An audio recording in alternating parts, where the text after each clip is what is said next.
don't know why chat is disabled for this live stream. That's certainly interesting.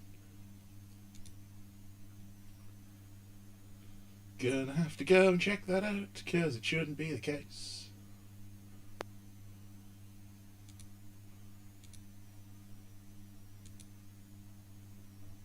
No, you don't do that. Yeah, random YouTube videos playing in the background. That's always good. Hopefully you didn't hear that.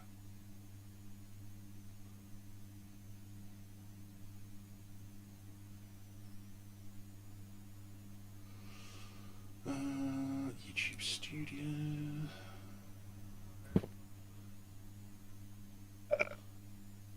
There was a brief bench shape noise there.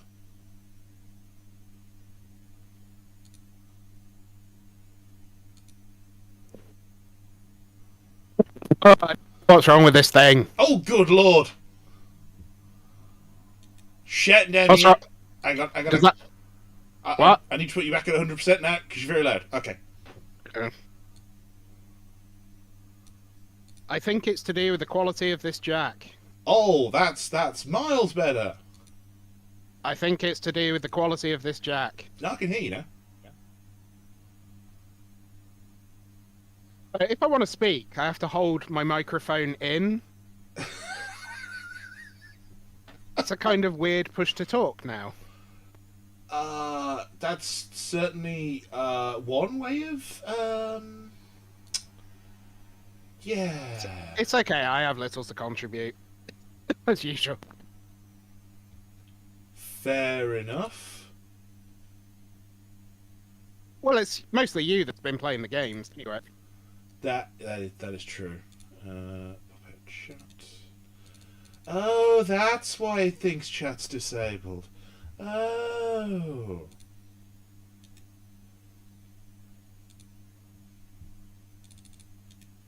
I have to do the thing.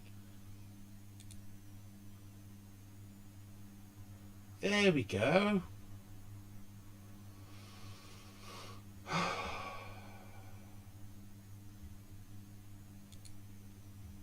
Because that has to be set up for every single thing forever. Right, let's just listen in the broadcast and see if my anything sounds okay.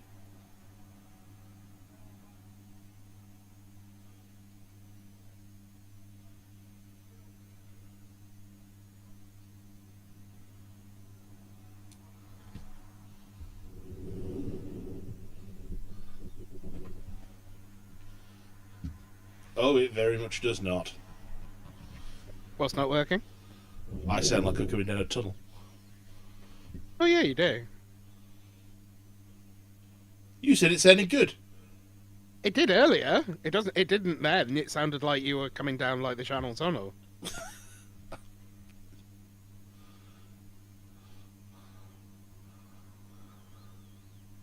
Anyway, my prior question was: has anything happened with Forge or Persona non grata?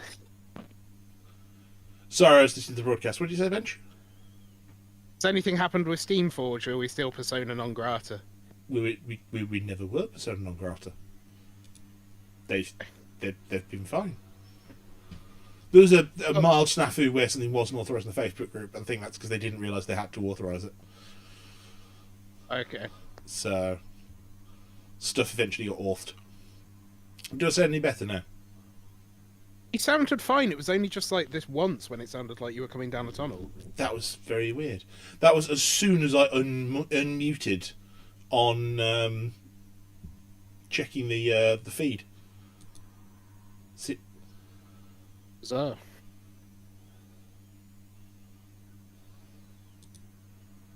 that still sounds weird. At my end. No, from me. Ah, hello, Kurt. We are live on YouTube.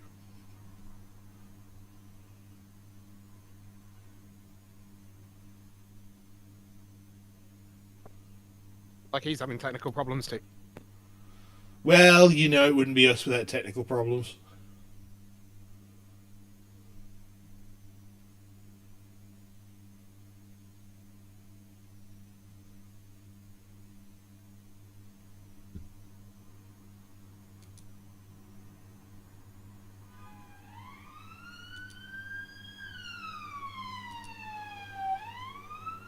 It's all technical problems. It's eerily quiet. Is it? Is it really?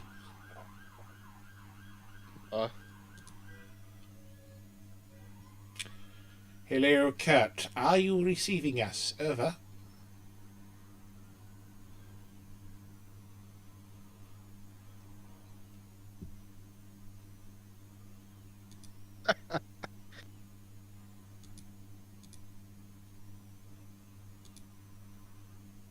After nearly 2 decades of doing this. Oh, that's that's controversial.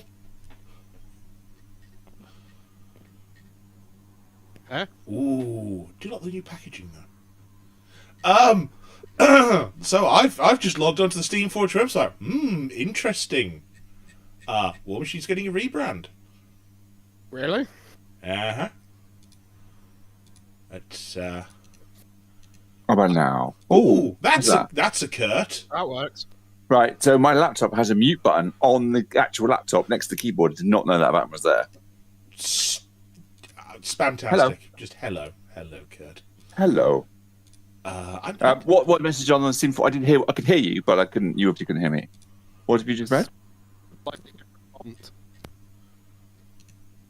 I'm pasting into the chat now. It's certainly it's a thing.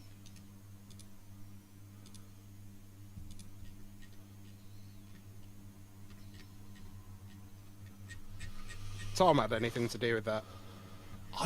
I don't know, man. Leave me alone. Oh, it's quite shiny. Asking you for all the answers. You look to me for answers, but all I have is questions. In the dark. No, it's riddles in the dark, not questions. Well, since we're in face of technology, I'm just going to mess around a bit more. Mess around. Well, my headset doesn't work very well. Ben just having to hold his microphone in to get it to broadcast anything at all. It's amazing. Hardcore. So there's a look. Spirit New Beginnings. We're doing a new brand refresh. This is an interim update with a full rebrand scheduled for next year. Yeah.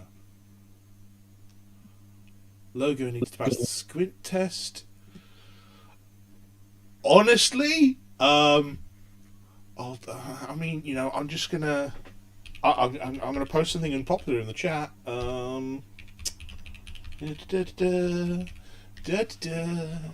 Let's see if I can find it. It's amazing radio. Oh well, this isn't. I mean, this won't be in the podcast like proper, but No. Let me just just throw that one out there. Oh, I see what you mean. Wow. No, I like it. Mark, it's a second edition. This is second ed logo. I always liked second ed logo. Yeah. So for anyone who's listening on the YouTube feed, I have just pasted the 40k second edition logo to the chat. That was the edition I played the most, I think, by quite a lot. Yes. Which probably says more about my age than anything else. Yes. Well, I played a lot of second, then went into third, and third killed the game for me. Yeah, me too. Eventually, I did play quite a lot of third, but then end of third is definitely. I was like, I'm done with this. And fourth happened, and I was like, no, I'm still done. Third was too random.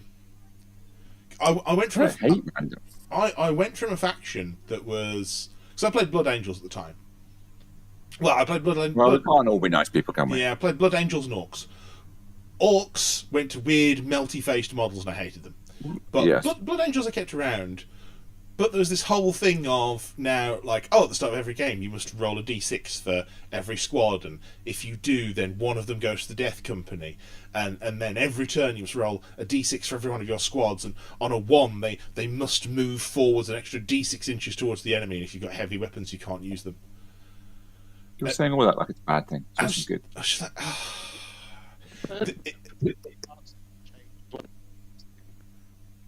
Benj?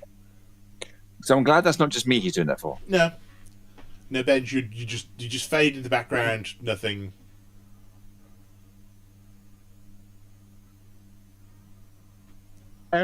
Hello. Hello. Hello. Oh, blood. Do you not have like a USB microphone? Half a swear. I do. I do, but it's Mufu Jam.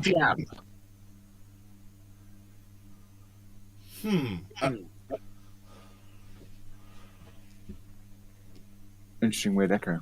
Yeah. I think Benj might have Is us it- over and by speakers. interesting, I mean what? Yeah, I think Benj might have us over speakers. It's War Machine Day. It's time to update your app. Yeah, but not right now. Actually no, I probably should update the app. Amazon Prime Day. Definitely haven't spent too long on that today. Prime Day's such a scam these days. It's like, hey, It's fine if it's things that you want, you often buy or previously buy. That's fine for that. a lot of it is it's the same old price. Of course, Oh god, What? he's here. It's just an appropriate entrance. the fucking fanfare of Is Nick that what that- descending from the heavens. Do you want me to change it? No, it's fine. Just have this instead. Well, that one I recognise. It's amazing. You played the same two sound effects in the same order. Oh yeah. We are 2 for 2. Is that the new War Machine logo? What the hell? Yep. The second one, yes.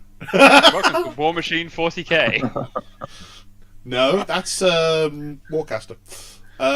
That's called dyslexia. I think you mean Lesdaxia. And do I? Let's not go down that road. So what? So this is something. It's the Steamforge rebrand Steamforge, of War Machine. So yeah, that's newsworthy. Very, and that's the new packaging, which I'll say, yeah, quite like that. Yes. Yeah. Big War Machine logo on the front. Pictures of the actual goddamn models. Paint pictures of the painted models. Wait, so things aren't just going to come in blisters now?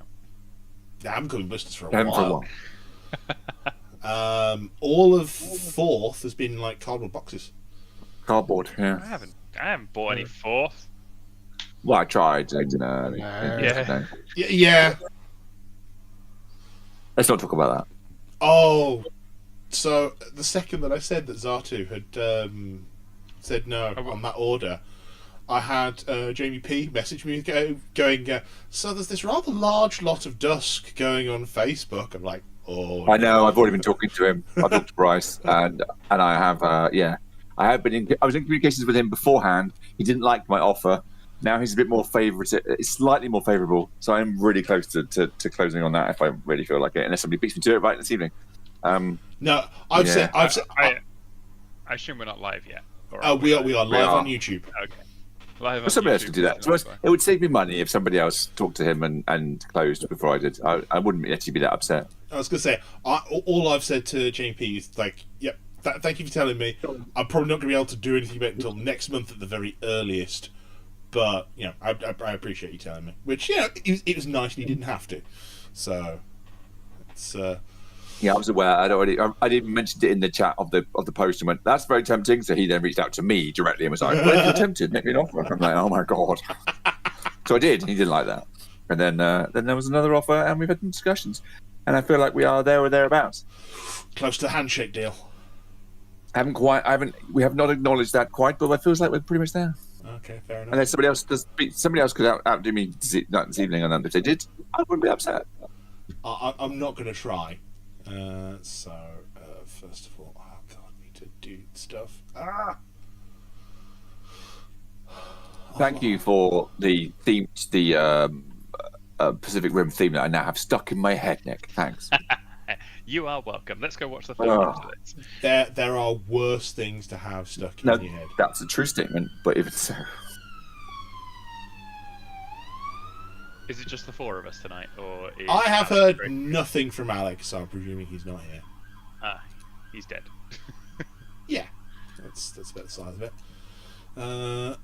Okay, fair enough. YouTube, you keep on being YouTube. I've copied the address of your live stream to your clipboard. No, you haven't. Can I please have my address for my live stream? Do we have a topic for this evening that I've forgotten because I can't remember? And actually, I was asked by my family, "What are you talking about this evening?" I'm like, "I don't know." No, we don't. Good, excellent. I was general. wrong. The topic is we need to do these regularly, or we're going to fall off the bandwagon again. Yeah. We could get guests on. We could. I did reach out formally, not anything formally, but I have heard informally. We get Russ on. Nobody's talked to Russ yet, could we? I'll get Russ on. So from what I understand, Been swamped. their media access has been somewhat swamped. Yes, I gathered that. So.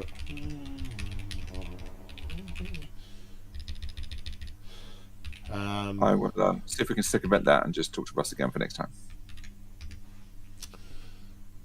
By the way, how am I coming across audio-wise for you people? Pretty good. Yeah, fine for me. Okay, that's good. Good as usual. That's right. I tried earlier to listen in, and thanks YouTube Studio, you are so.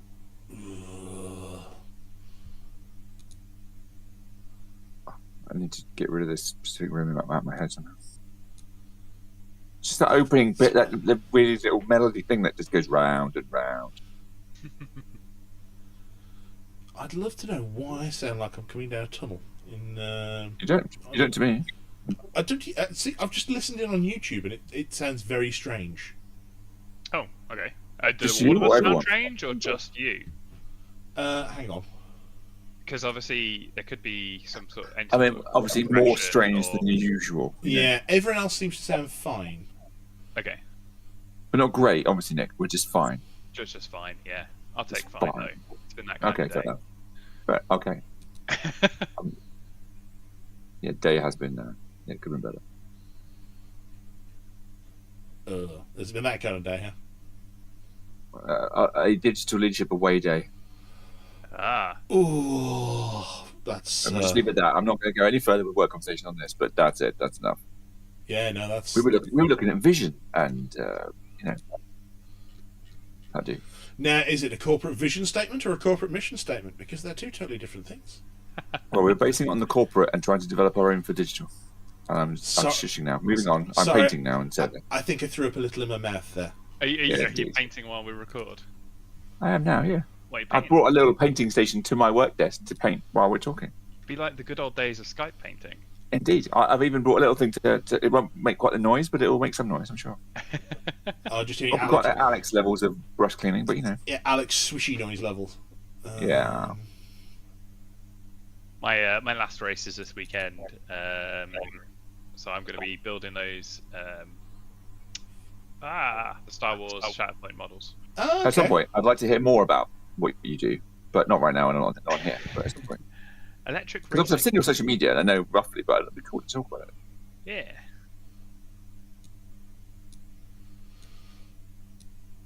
But yeah, looking forward to building those models finally, and then we'll see if I drop into Mark IV yet, or I'm kind of half holding out for Crix now I know Crix are coming, because I always wanted to play Crix. I never made that jump properly into Crix. Well, that makes one of us. I never wanted to play Crix ever. I still don't. I don't like that they come back, but that's all we can do. I can't do anything about that. I will say I've played against the new Crix. How have you? They are just. I was mildly infuriated by what happened. I mean, As that's in- Crix, really, isn't it? Mark IV new Crix or Mark IV Legacy Crix? Legacy. Mark IV new Crix. How have you done that? Proxied. Let's see. Oh, are the rules out for them? Yes. Yeah, they're on the app. Ooh, okay. Glenn, Initial boxes are on the app. Glenn Okay. proxied old Crix as new Crix, and Yeah. I Oh, I quite liked Glenn before. That's a shame. there was a point where I nearly flipped my lid, where I'd pushed up hard on the right hand side with the not the Widowmakers, and taken out all but one of his the thralls, Mechana thralls. So there's just one left behind a building, can't see it. Like, great, okay, probably safe from those. At which point, he manages with he sort of brings one back that's several inches away from that one, brings another one back that's several inches away from that, and chains these mechanothralls towards his caster's arc node so that he could then put a buff on them so that he could run the first one and teleport the rest of the chain on top of my Widowmaker's. That doesn't sound fun. I'm so angry right now. Actually, you're finding that with a lot of factions there, because you seem to swear quite a lot about Chimera. Yeah. Chimera, I know. the Legion. I Yeah. just break the rules things, right? So That's them, yeah, that I'm painting right now. Yep. how much? So you've got your trolls. I've got a small Signar, as in really early Signar Storm Legion. I didn't buy the Cadre box. And I didn't buy the expansion. I've got a couple of boxes of the original, so I've got some. And then I bought lots of trolls because trolls. And I've got not Legion, obviously not Legion. Chimera. But Dusk Shard, isn't that what their official name is? Dusk is something different. Chimera is Chimera, Shadow Flame Shard. Shadow Flame Shard, that was it. Shadow Flame Shard. And Shard then is what I was going with. The Shadow Flame Shard is Rias's kind of army, and then we're going to have Seren's army coming as the other half, if you like. Oh, so I thought the faction were the Shadow Flame Shard, and then Chimera. The army is Shadow Flame Shard. Chimera is the faction. The army is Shadow Flame Shard. Okay. The cadre, the centaur, dragony centaurs will work for both. Okay. Got you. Yeah. So, with Signar at the moment, you've got Storm Legion. Yeah, I've got some of the Storm Legion. And then there's Kane coming with trenches. Yep. Well, Kane's coming in the new starter box, and it's part of Storm Legion by the sound of it. Well, I think Kane is a multi. That's clever. I think he's a Cadre caster. I think that does make sense to me. We haven't seen those yet, but because one of the things of the start. I mean, we could do this part of the episode. One of the things. Yeah, let's do a podcast. Let's talk about it in the thing. Yeah. Okay. I just need to do 12 more things. I'm going to post on Facebook that we're actually live. I posted on Reddit. Okay. I did my part. I mean, I can see there's at least one person watching. It's probably me. that is fair. Get shareable link. Two people that are now watching. I'm so bad at this. Okay, Facebook, don't respond to me clicking links. That's fine. Nah, it doesn't like you. Oh, for someone who works in IT, computers make me so angry. I could get into a debate about iPhones. I do have that conversation at work with you regularly. People like iPhones, and I've never liked iPhones. Right? I don't like iPhones. I am an Android user through and through. Me too. I've tried them. Mike, you I are really an don't iPhone user, correct? I have, apart from one phone, I have always been an iOS user. Okay, so I find it makes me feel stupid. So even though technology generally just works for me. I think it's whatever you came into first, right? Because once you start getting apps, you don't want to then get them on the other side.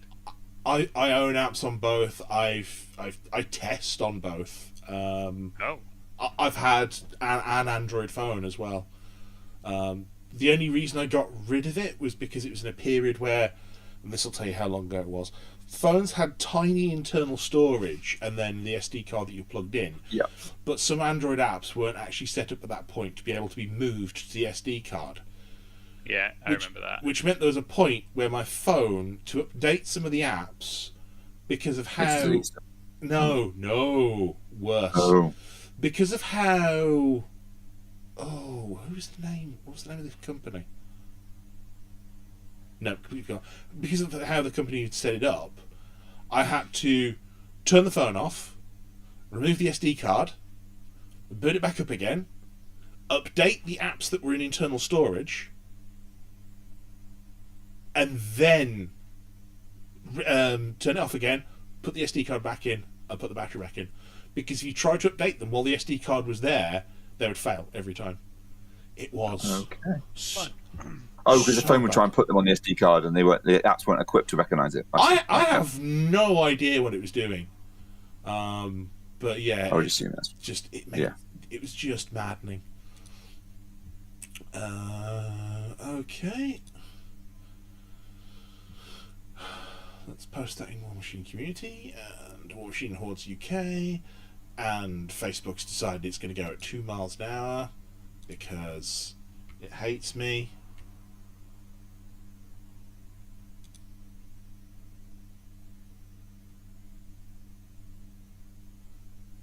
There we go.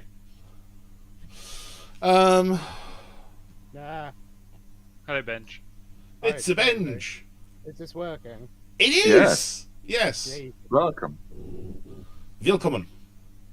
It's really uncomfortable. It's missing one ear pad. It's an old, like, PlayStation headset. But it works, and It does, but that's the key thing, Benj. And I'm because gonna look like we know you're in pain, it's even better. I'm gonna look like Van Gogh by the end of this, or Trump, or I don't know. No, stop, No stop. politics. Sorry. Okay. Oh, I wish I got a No. live. So you deliberately. Sorry. I wish I got a Don't make us live Jack bleep Black button. this show. Yeah. Okay. Right. Alex isn't here, though, is he? That's the show. You were so close to interrupting me there. I know. I know. Hello and welcome to Elite Cadre, the War Machine podcast that doesn't take itself too seriously. I'm Mike. I'm Kurt, and I'm disappointed that nobody interrupted you. Moving on. Oh, it's brilliant. I'm technical difficulties. Yes, you are. And I'm Nick, and I miss and hordes in that whole sentence. Hordes no longer exists, I'm I afraid. know, but I can miss it. It does mess with the rhythm. In my head, I still hear Horde War Machine Hordes. podcast doesn't take itself too Like, serious. Warmer Hordes as a term is gone. I have to stop. Yeah. I have to stop myself typing in WMH every time I'm shortening the name of the game. There's some cognitive dissonance. You could do it because it could be War Machine, War, Ma, and then the Heen. No. Okay, yeah, that's hurting my brain there. That's War, well, Mac, did- Heen.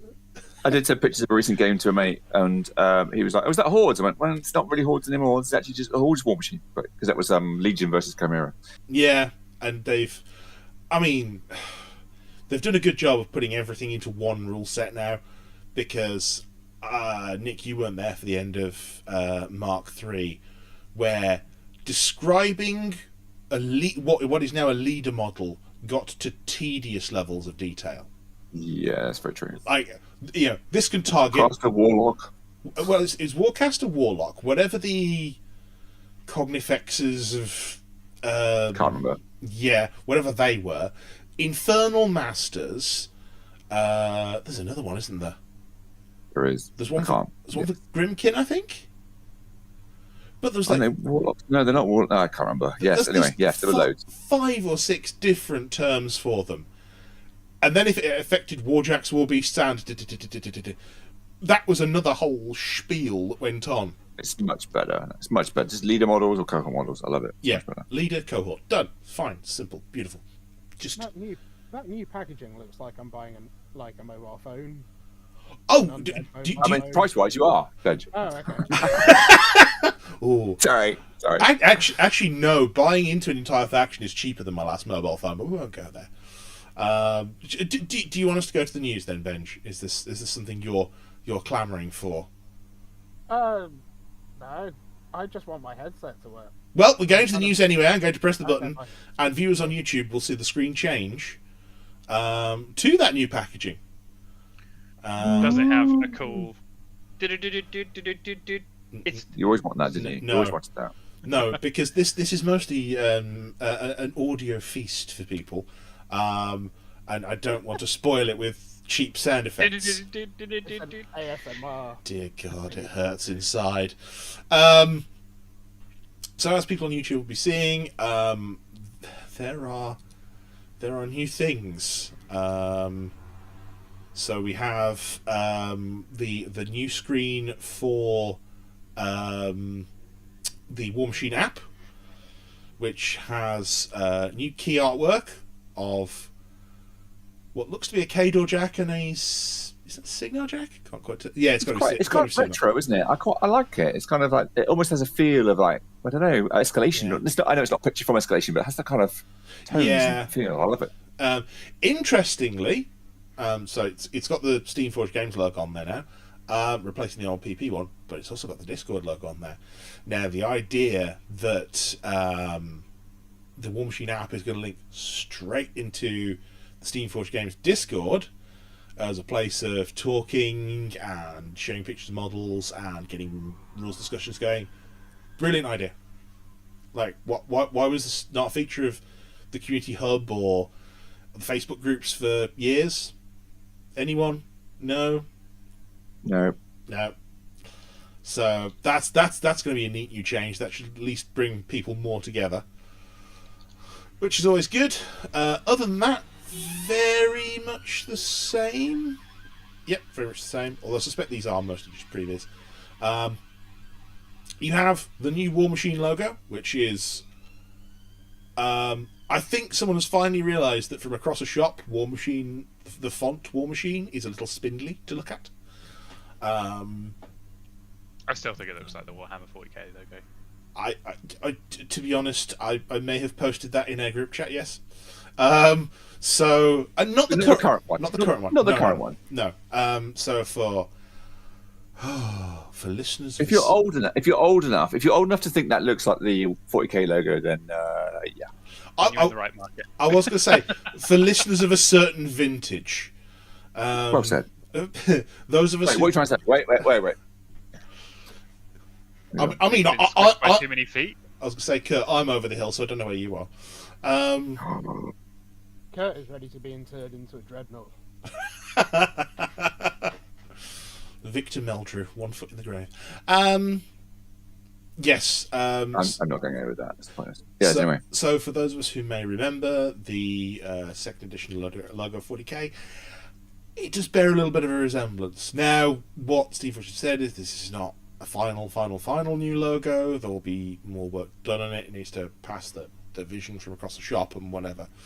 But I think we can surmise if it's been released to the public, it's in most of it there. Yeah, it's there or thereabouts. There'll probably be some tweaks. They might change it slightly after we've all said it looks like the 40k logo. Yeah, true. And we've got some box shots of the new Crix Command starter set. Have to say, I'm like it's a good look. I mean, obviously it's a press shot. It's well lit, but at the same point, it's got War Machine in big letters at the top. You can read it from across the shop. It's got painted models, which has always been something of a bugbear of War Machine packaging. Oh, look, it's got some nice art. What's inside? Bits of metal. I'm sure the Mark III packaging used to be painted models across the front. Late Mark II, early Mark III. But Mark IV has been a bit limiting. Well, late Mark III had to kind of stop. I know that, for instance, there was a long period in Mark III where they couldn't even get they didn't even bother to put the renders into War Room. So for a long time, huge swathes of the Merc range were just grey squares. And it was... Choose a grey square, that's what you... Yeah, greysquare.jpg. That'll do. Like, come on, guys. It's not... This is something that's meant to be, as well as the rules, it's meant to be promoting your product. It's meant to be something that people click onto, they see your models and go, ooh, I want to buy one of those.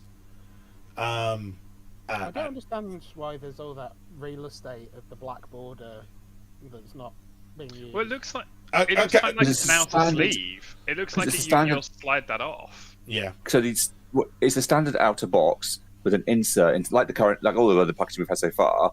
Cardboard has an insert that is presented outwards, meaning the specific box art, but the outer is part of the outer sport box, if you like. It's an insert inside. So potentially all War Machine packaging will be like standard sizing, and there'll be that sleeve over it, and it's the inside that will change. Yep.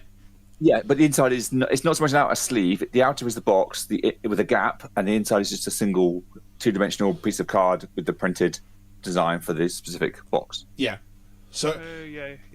current War Machine packaging is very much in this realm already, where you have the outer box with the printed stuff on it. You have that, as Kurt said, the 2D printed card that fits through the window, that like is visible through the window, and then inside you'll have a plain white box, which is where your models are, and where if you've had anything from missing parts, you'll get one of those boxes. As part of your thing. With like a big bubble wrap kind of envelope almost inside with the model, with the parts or the components or the model inside that protected bubble wrap. So, I mean, to be honest, as packaging goes, it'll probably stop the mounds of spare boxes for things being left over at the end of everything. Now, True. Given that we now just have this standard packaging, but as I said, I like being able to see the style of the artwork and the fact you can see what's in the command starter. I know we've read what's in the command starter sets, but it's nice to see it, that it is that kind of character Jack and a warcaster and a unit, and I'd like to be able to see it. It's nice. Yeah. Even though it's not a faction I like to buy. Yeah. Oh, definitely. Yeah, I think it's right kind of direction. I can't see what the QR code is for, so that means I'm gonna have to go to their site and actually, zoom in. Try and scan it. You can enough. It's probably just to the Oh, page, it's actually a link to the full box contents. So I'm guessing. Oh, nice. I'm guessing what that will be is a link to effectively a picture of the other side of the card. Very nice. Because normally on the so far we've had on the other side of cards we've had like little bits of like wall templates and stuff like that. We've also had where needed assembly instructions. That's only for like and the defenses had some rules on the back, didn't they? The detailed defenses. Yes, they have. That was quite nice. I like that detail. Also, I guess if you've got models that have multiple parts on them, they're only going to show one of the box art, so you then know what else is in there, right? Yes, very definitely. So, yes. So, all in all, I think generally positive. It's Steamforge putting their own spin on the brand. It's a little bit more modern. Yeah. I like it. Any other thoughts? Nah, like it. Looking forward to picking out my Crix looking like that, or my Cane, whichever way I decide to go. Well, yes, I mean, you did mention this before the show, and we neglected to kind of carry on with that because we wanted to do it as part of the podcast. So, what we understand of this 2-player starter that's coming, and we may be mistaken, so bear with us, is that you're getting 2 new casters, you're getting a character unit for both sides, a character Jack, and a solo. So it's kind of 2 command starters for two factions together, isn't it? But it's all like characters and cadre stuff, and I believe it's effectively forming its own cadre or something similar. I don't know if it's all one card. I think it's all cadre though, because the examples we've seen for the factions that are already out are not. I suppose they're speculative. They weren't fixed. They weren't confirmed as definite. I was only the existing character Jacks aren't cadre.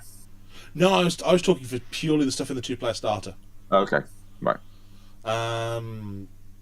Purely because I don't think they'd rule Kane out of either Signar army so far. It'd be wise not to, wouldn't they? Really? Yes. However, and in fact, they fit both quite well. However, the fact is that we've also got another Signar army coming at some point with the Gravediggers, which is, as you'll know, Nick, the Trencher Force. Yeah. But what that comes with, as a Warcaster, is Kane's daughter. Okay. So yeah, I kind of because the trenches got expanded out a lot in Mark III, and I kind of lost. I left before that really happened. But there was some stuff I just they really got into the World War II vibe with your full trenches and the blocks, and there were so many different trencher kind of pieces to it, it felt like they were a whole army then. See, you'll really like the Gravediggers for this version because they're going a bit Helldivery. In that the jacks, their equipment drop pods in. Nice. Does that mean we're going to have some kind of advanced deployment shenanigans? Well, advanced deployment. What's that? Exactly. If you weren't aware, advanced deployment has changed for Mark IV. It's not Mark IV anymore. It's just War Machine. So War Machine Mark 1, advanced deployment was what, 12 inches outside deployment? Yeah. Then it changed to 6 for Marks 2 and 3. And now advanced deployment is 3 inches. It's just yeah. Okay. But a lot of things that are have advanced deploy also have ambush. Not everything, Yeah. but a lot of things. So is this going to be more of a troop-heavy faction side rather than... Because looking at most of the stuff, there seems to be... Well, there's character special unit of 3. There's journeyman caster is there as well. There's a A character journeyman solo. caster's still a thing? Oh yeah. Siege Brisbane's daughter is the Signar journeyman. All these warcasters getting busy. Yeah. I mean, as well. What is it? Magnus and Carver. Magnus and Carver. They're juniors now. They weren't getting busy, Nick. Don't worry. I was thinking, where's he going with this? I mean, no. I mean, See, someone did get Quite the opposite if you read the fluff, Nick. someone did get busy with Carver. It was just tuning him up over the time.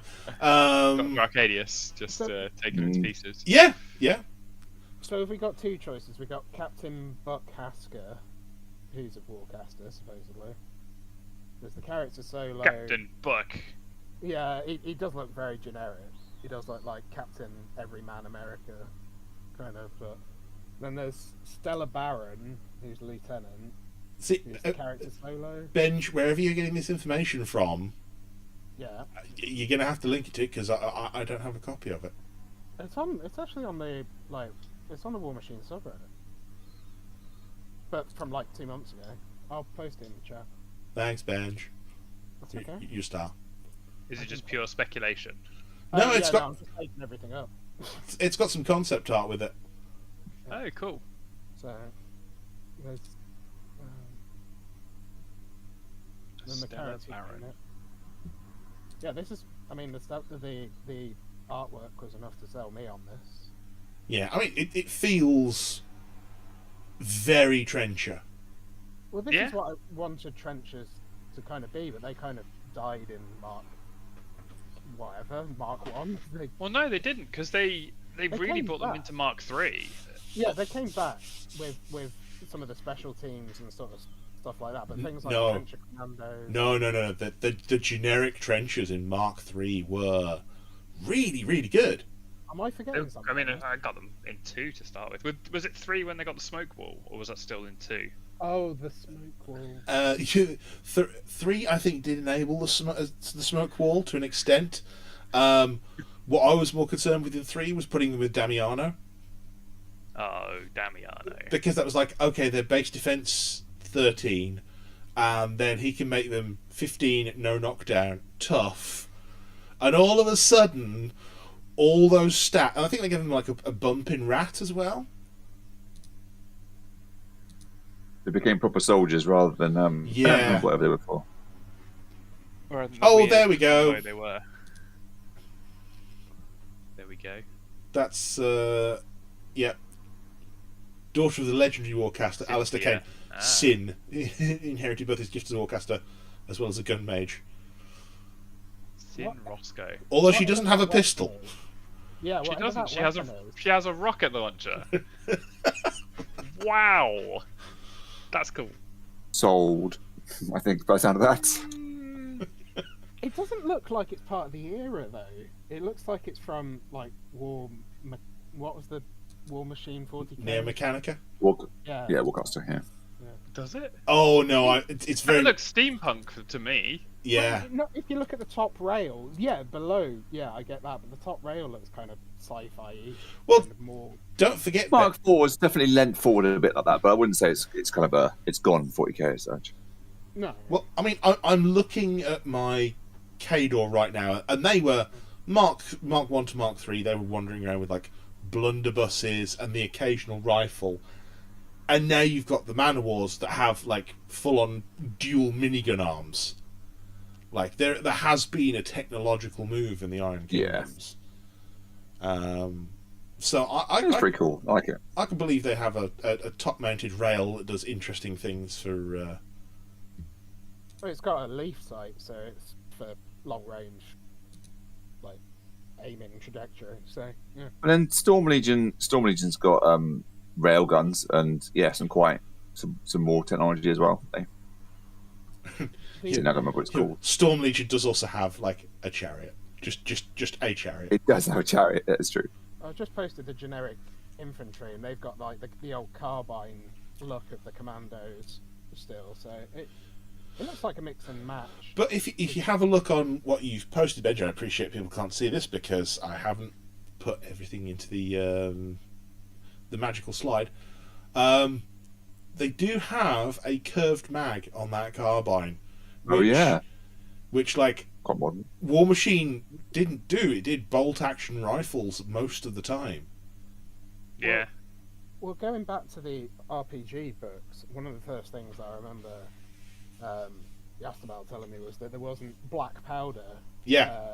It was all arcane, so like guns didn't really have they did have magazines, but not in the sort of way that because the propellant was arcana based or magic based. Sort of.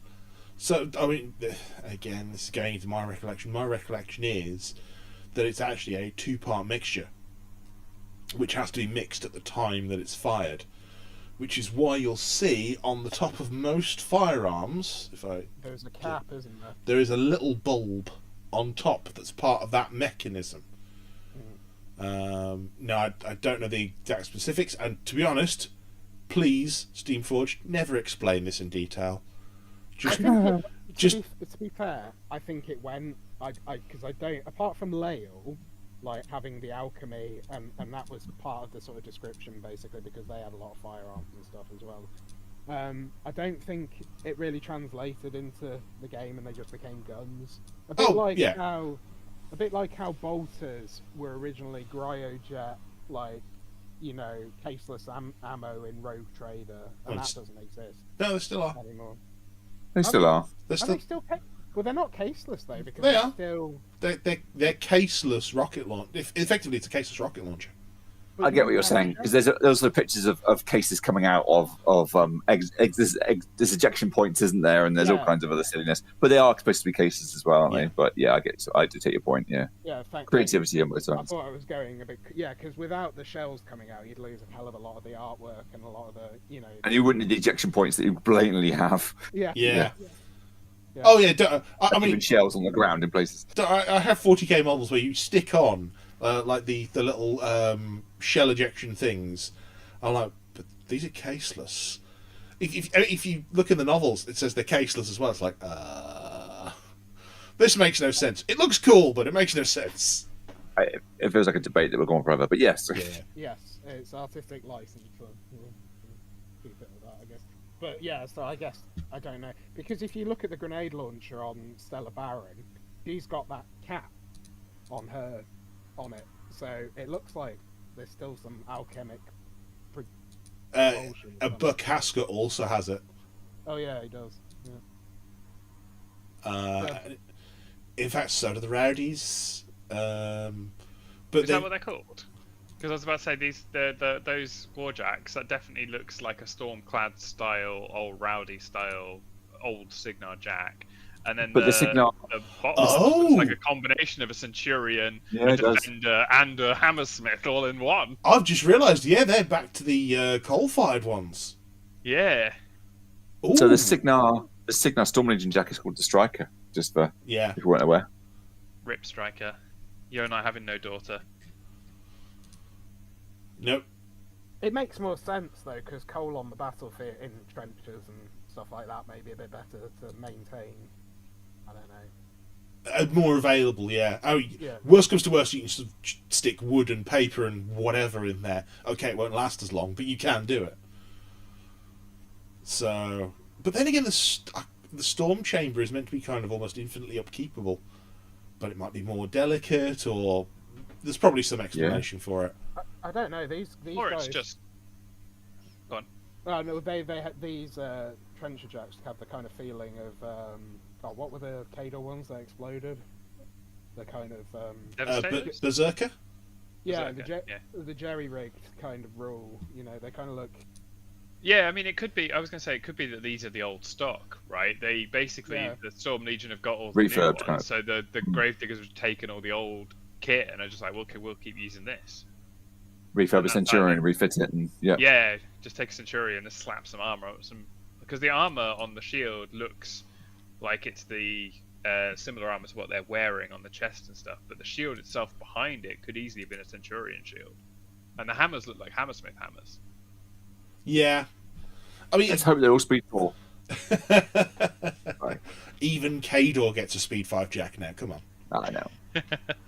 I think it's funny. It's the fact that Cadre has a light. It's still a heavy war jack, but it's a light. It had a light. It came with a Warcaster, but they had Yeah, I know. Technically, they got a second one near the end, which was the Vanguard, because you could take those with Zakova, which was Team Force weirdness. maddening. Like, but why? Why does that work?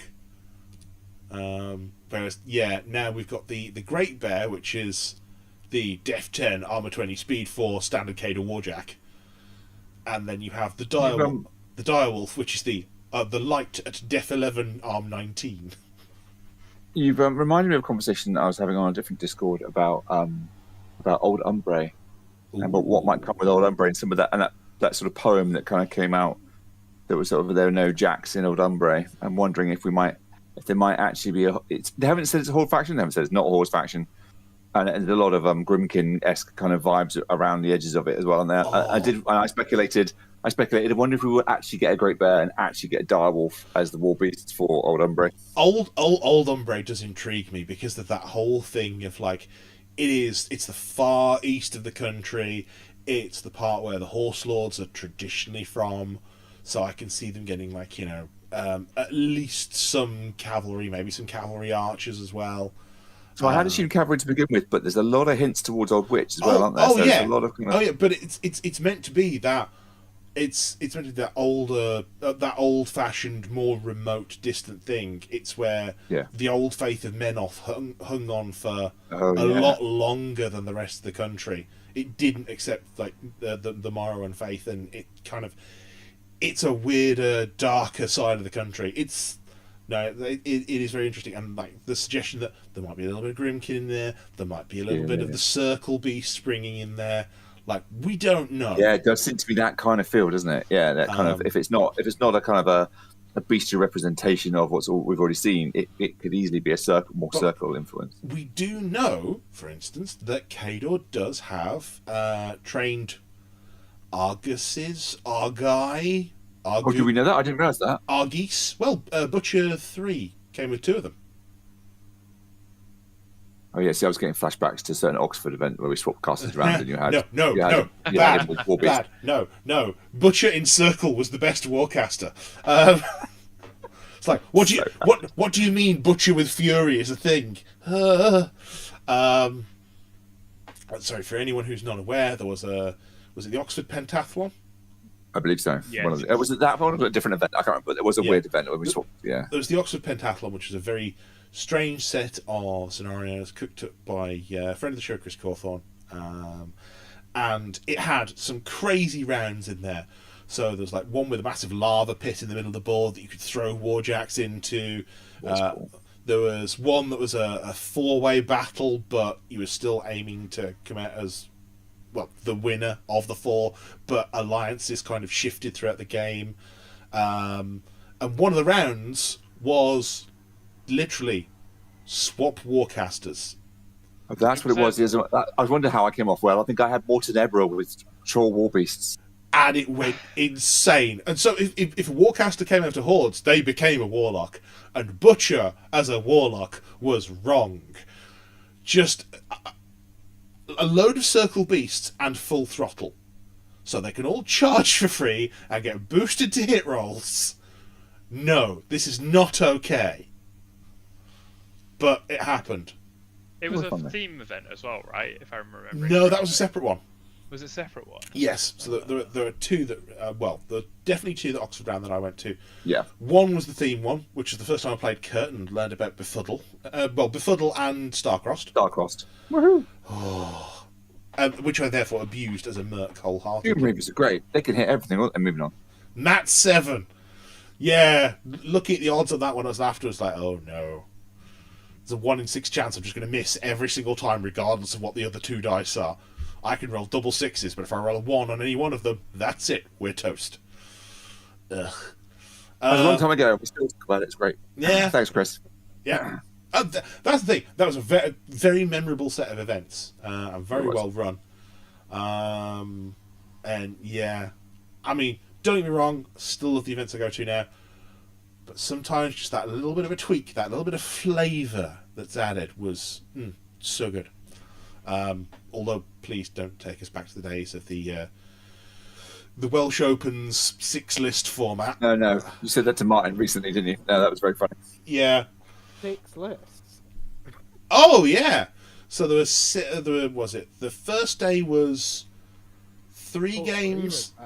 3 games at 50 Yeah. points. And it had to be 3 unique casters, 3 lists. And once you'd used one, that was it. It was gone. The second day was 2 games at 35. And you had to have 3 lists. And you'd use 2 of 3.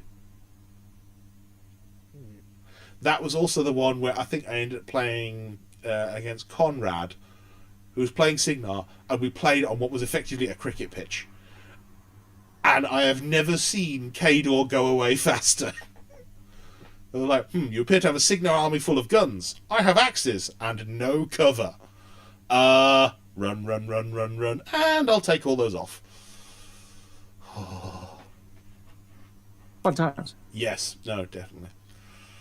Where were we though? Where were we? So if we back up, we're going to the Oxford Pentathlon. How did we get there? I can't Argus remember. Argus is. Oh yes, Argus is with Old Umbre. Old Umbre because of yeah. So Butcher 3, in the commemorative however many years set, came with 2 Arguses. Now they were smaller than Circle Arguses, and they weren't kind of fully. Of course, yeah, the dogs. I didn't think about Arguses, but you're right, they were dogs. Yeah. Yeah. So I mean, the Beasts of Circle exist somewhere.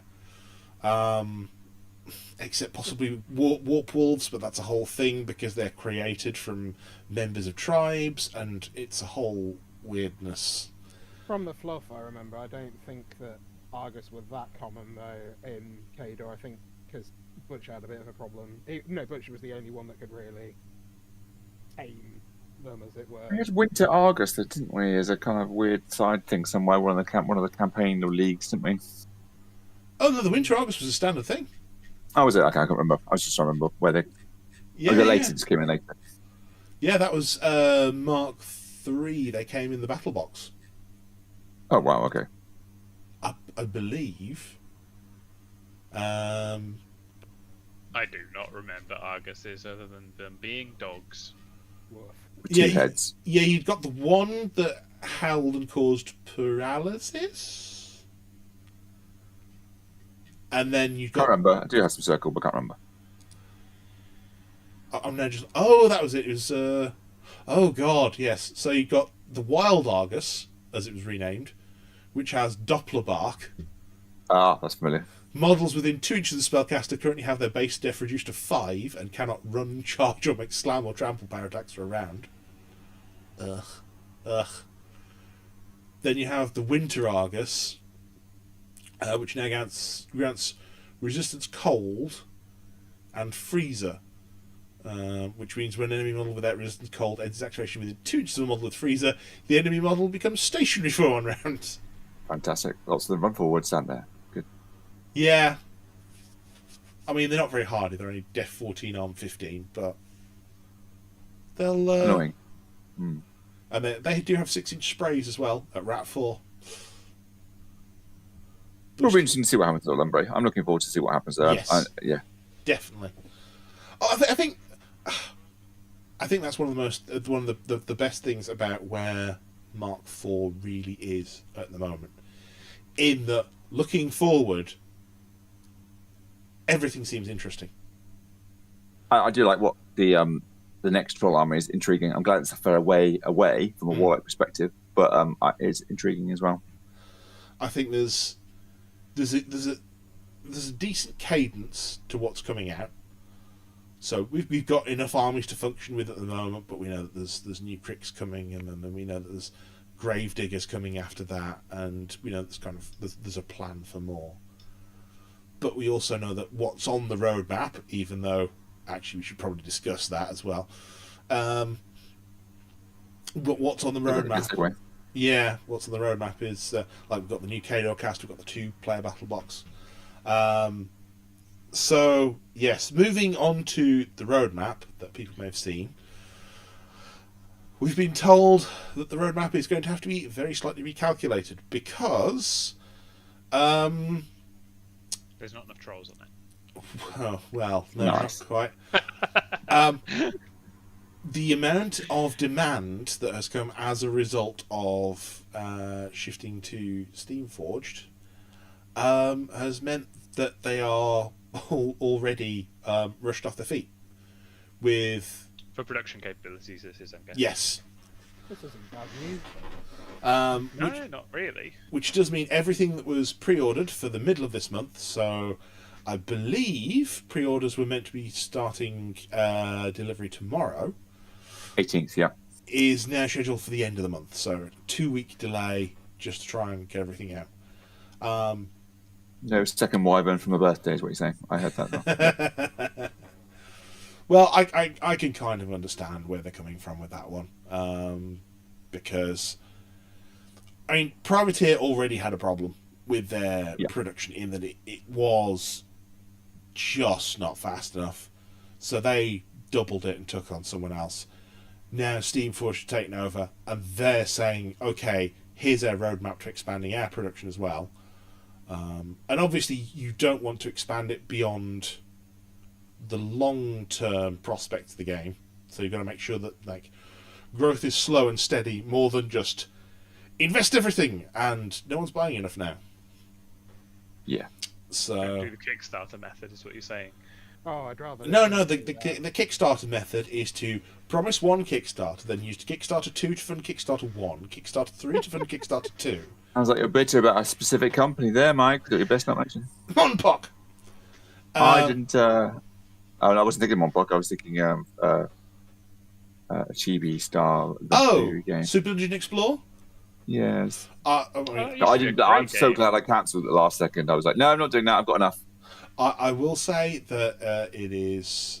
so Mythic Games are well known. So this is one of the parts of Project Press's IP that wasn't sold to Steamforged. We should make that very clear. Mythic Games was co-producing Monpok, or Monster Apocalypse, as a board game. And they've outright come out and said, yeah, we don't have the money to fulfill everything as it stands. We need to sell through stock. We need to move stuff on. And they have properly pyramided schemed themselves into a hole. So Not the first, by far. Nope. And likewise, back in the past, I was personally burned by Super Dungeon Explore, which did exactly the same thing through Ninja Division, by using one Kickstarter for the next, and eventually you run out of money. Yeah, you just can't keep doing that. It's just... You can't start Citizen this. No, Star Citizen just sits there and goes, "This ship will be $25,000," and then someone buys. Yes, please. Then someone buys it. They go, "Cool, we don't have to do anything for the next year." I can't believe that game still exists. It doesn't exist. It's No, it doesn't. Yeah. Wow, yeah. Bits of it. It's a very expensive ship viewer, I believe, at the moment. There's an alpha of the shooting part, I think. Oh well, that's it's really pushing the boat over there, guys. I know. But no, we should move on to better But yeah, things. you're right. You need like consistent, regular sales and to build up an audience through Yeah. the same way we used to have with tournament and new players coming in all of the time and things like that. And Yeah. hopefully they'll. Like, I mean, Steam Forge have literally built themselves on this kind of thing, right? Yeah. So they should be able to replicate that back in this space. Well, one of the things that has been very noticeable, because I'm in a number of like gaming Facebook groups, and just seeing like at the edges of them, players who I haven't heard from in years go, "Oh, I've just picked myself up some Morgoth or some Trolls or some Dusk. Yeah. Oh, I've picked up the starter boxes. I want to see if it's any good." It's like, Or I get direct messages from people going, "Oh, I like your Trolls. How did you do that?" That people that I used to play. Yeah, we all used to play a while ago. I mean, I will say, if you're looking for ambassadors of the game for painting, I will say your Trolls are very nice ones to look at. Oh, thank you very much. Because I mean, But less than my Chimera, which is a bit harsh on the eyes, perhaps. I believe I called them bright and punchy. You did, Which, and they are. Yeah. Fairness, they are. I mean, I presume that was the intention from seeing that sort of like, burn the retinas pink on them. I think it is. I think it's playing into or trying not to. Everything I've done has had. I like high contrast on my models, which is I think some of it's about combating a level of colorblindness, but I've just gone full bore on the. This is probably brighter than it looks for me, but I'm doing it anyway. Actually, this is probably a point to kind of discuss something I know Matt Hart's been talking about on various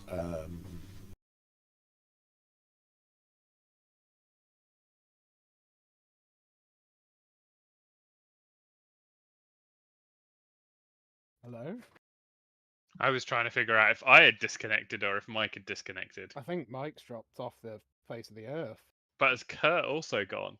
No, I'm all right. Yeah. I'm here. I'm just Oh, trying no, not to Kurt's talk because I was giving him a sec to come back, but hopefully he'll come back in a moment. I wonder if it's to do with the tinny sound.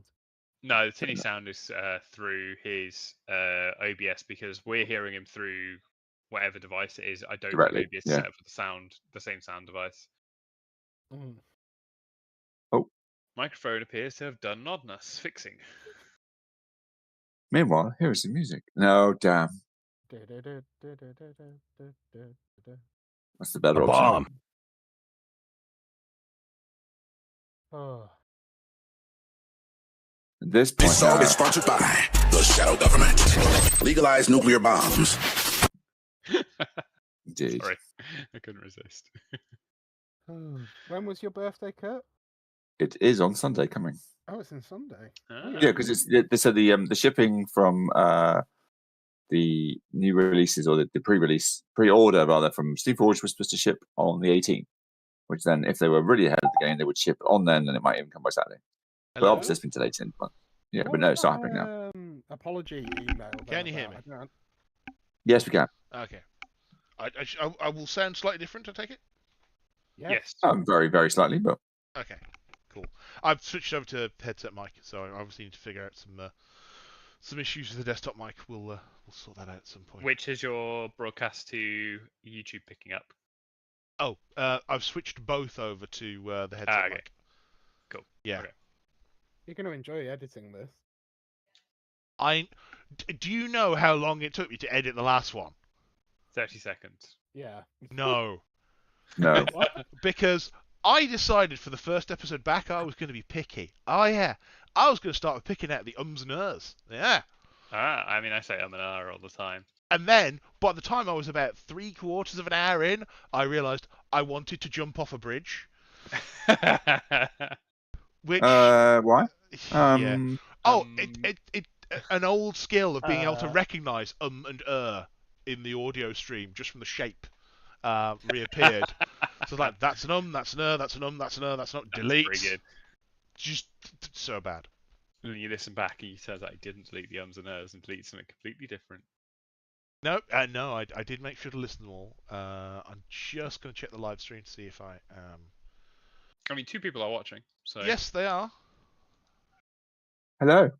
hello, viewers. Okay, yes, good. from I can afar. hear myself on the live stream, which is good. And also, it's not just going out to YouTube. I'm keeping a local copy of this as well because not an idiot. So Wasn't born yesterday. Anyway, so to get back to what I was pontificating about. Painting. Matt Hart said something.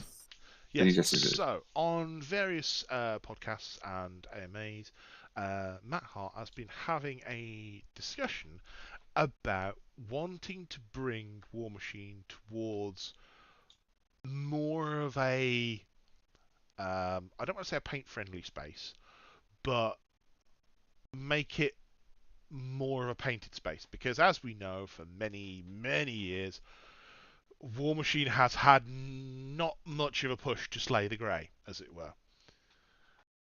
Present company excluded, obviously. Golden Troll? Was that the painting thing we had? There Am was I Golden making that Troll, but from PP themselves and from Tournaments don't have a requirement. They don't have a requirement to yeah, paint. but there was no requirement. There was no real was- incentive for most. Well, that was players. one of the things I Hardcore. liked about Hardcore, right? Hardcore was painted required. Yeah, it was. Hmm. Yeah. And even me as a non-painter, just player, that was incentive enough for me to put 3 colours and some Devlin mud on something. Woo, Devlin Mud. Evelyn Mud edging yourself there nicely. Yeah, Devlin Mud's long gone now, isn't it? Agrax. Agrax, yeah. Agrax is the new. It doesn't taste as bad because well, it Devlin Mud moved on tasted from- horrible. Moved on from Devlin Mud to Army Painter Soft Dip. Was that what it was? Soft something? Oh, I remember you doing that. Yeah. Quick Shade. Who was it who used Quick to dip Shade. everything? Norbert. Yeah, that was it. No, but used to dip everything. Probably still does with his See- Marvel Crisis protocol. I did used to use Dip, but I've moved on to using their Quick Shade inks because as well as having the ink over everything to just run to the crevices and make things just pop. It's also got a very light satin varnish on, so it just makes things look. It gives things a bit of reflectivity and a bit of protection, which is nice.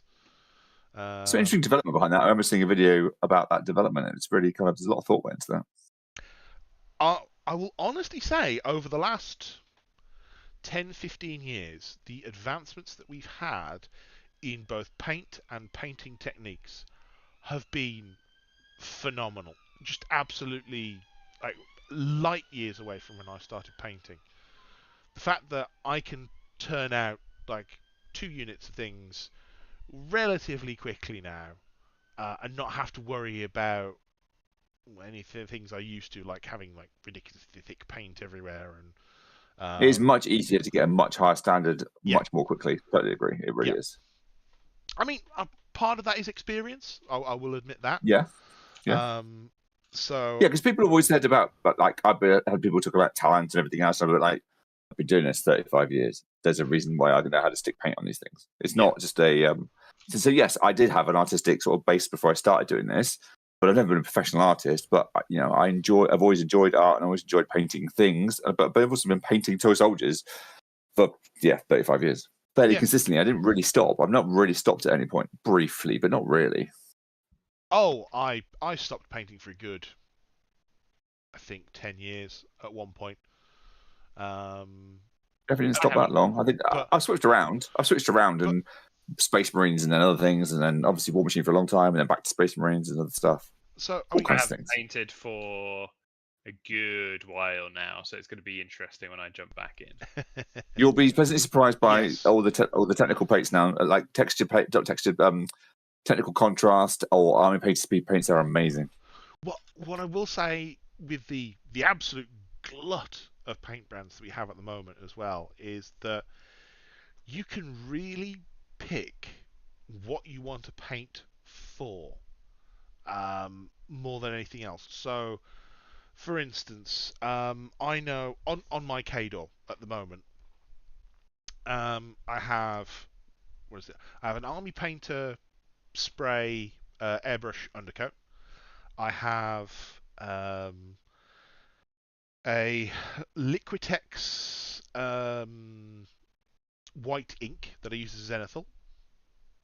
I use Vallejo Air for the black grey and so for the black green and Russian green on them. Then I've got 2 thin coats for the yellows because they work very well. Like there's this whole laundry list of brands and styles of paint because it's like, oh, I need this to go through an airbrush and it needs to work every time. Well, I'll pick Vallejo Air then. Oh, I want a primer that doesn't clog my airbrush. Well, that's going to be the Army Painter one. And just being able to say I want this, and this for these reasons. Like having... And even with that airbrushing, I don't airbrush. I still not. I've got sucked into that. I don't want to have to go somewhere else to paint. I mean, right now I'm sat at my work desk, but so I brought a smattering of paints to paint things. But I've still got 6 pots of paint that are 3 different companies sat on my desk that I bought 3 just to paint the things I'm painting now this evening. And then you're into little things like, for instance, I was painting the officers for Cadre the other day, and I got to a certain point. I was like, I'm painting a peak cap, and I put the black on the brim, and I thought, yeah, but it's just not as reflective as. Oh wait, hang on, I've got GW Hardcoat over here somewhere. I'll just put a bit of that on. There we go, nice and shiny. Yeah. Just having that little bit of knowledge to kind of go, oh, I just need to do this. I think with the amount of companies that are pumping out paints as well, it's kept the prices competitive as well. So it's consistently gone up, but I agree. Yeah, yes. It isn't bad. I mean, everything's more expensive than it was Mark II. That's very true. I mean, I will say you pay a little bit more for 2 thin coats. I can understand why though. Yeah, it's nice stuff. I like it because there's that. But like, if you want to paint relatively a little bit cheaper, you can go for Vallejo Air ones, for instance, are cheaper because they're diluted, and they're to an airbrush consistency, but they're also still perfectly good to paint with. You want to use those as a layer paint, go ahead. They work perfectly fine. I will say GWs are on the expensive side, but so I get a lot of GW paints through the magazine. Either the one that they finished, which is Imperium, and then the Stormbringer at the moment. I get the paints with those. I've been using GW paints, and they used to receive a really terribly bad rap. Current GW paints, really good. So I'm a fan of GW contrast and shades.